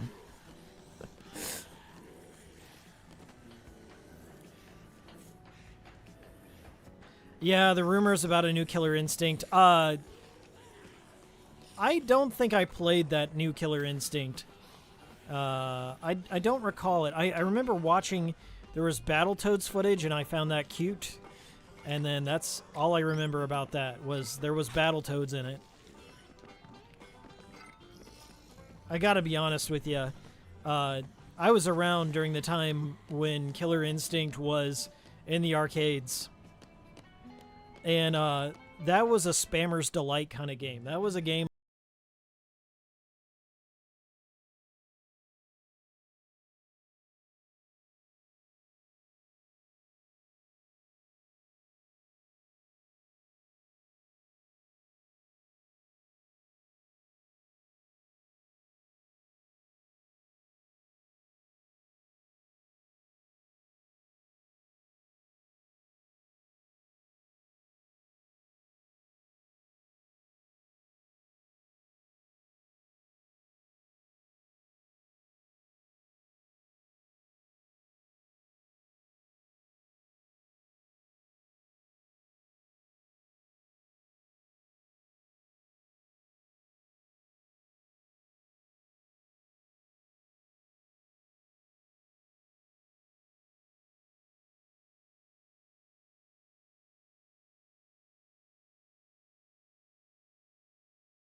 I hit the pause button. The pause button is located like really close to the analog stick.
Gotta go get some pasta in our life. No, I said pasta.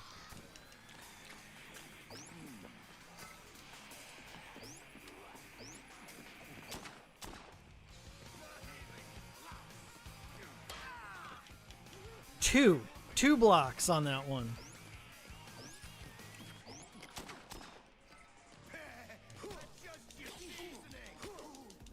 Come on. Almost there, almost there. Oh, of course. Of course he gets the QT in. He gets the QT in.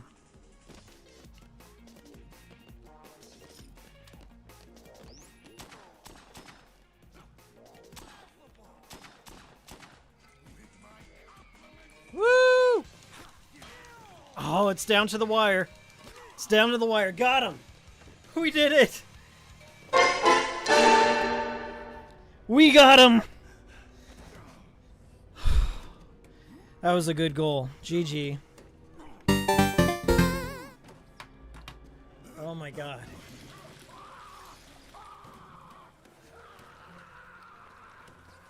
The deaths of all the psychopaths are a thing of beauty.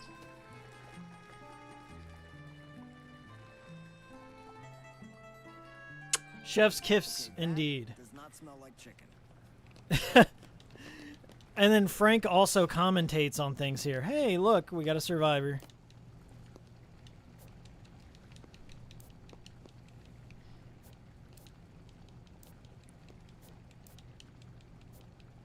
Who's Jasper? Cause got some cooking oil. I need some actual food here.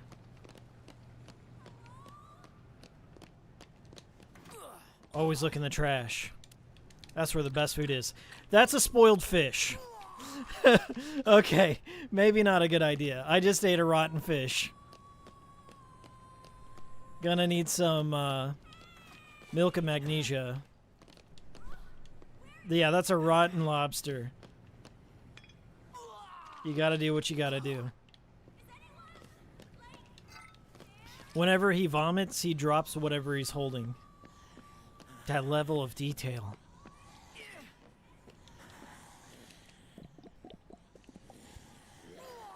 Oh, I didn't finish it. He didn't finish the animation. And now they're tripping on my puke.